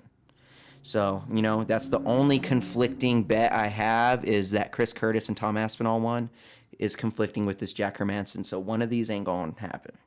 Maybe both of them. And then I put $10 on Rahman Jr. to happen August 6th. So that one really doesn't include any of these weekly bets, but I wanted to put that on him before.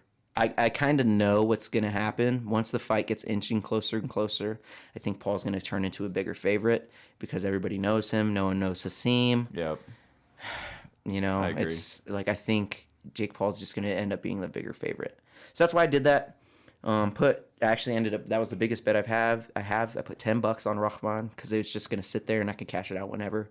So I just kind of have it sitting there. And that's it for the bets. That's our card. That's what we have coming up. That is your UFC London breakdown. Those are the bets for it. Now, I think we should end on the good old Sport Champs parlay. Yeah. Should we do it, guys? Let's parlay up our own picks. I don't care if they conflict my We can bets do it already. You want to do it on yours? Let's do it on Winston since I already have mine placed. So I'm gonna do the last leg. I kind of want Dave to start the legs out. If you're down, are you ready to pick yours yet? Because I kind of need to go through to pick. Honestly, I've never done a parlay before. Gotcha. So this will be like just pick who you think is definitely gonna win no matter what. Okay. Well, Or don't do too much of a We're all favorite. doing different parlays? Or No. So it's all one parlay. We're just all picking one leg. Okay, so you want to go first? Sure. So I guess you should Paul just scroll. Craig. We got Paul Craig and Vulcan. Yeah. Ozdemir. So Paul Craig for that one. You got Paul you're Craig? Picking Paul Craig. That's your pick. You Yeah. get one pick. Okay. Picking Paul Craig. All right, we got Paul Craig. Who you want me to pick or you? I think on the main event we should all vote. I think that'd Okay. be cool. All right. Molly McCann or McCain, however you pronounce it. You're gonna pick her and her parlay. I think I'm gonna go her. Sounds Okay. like she's a badass.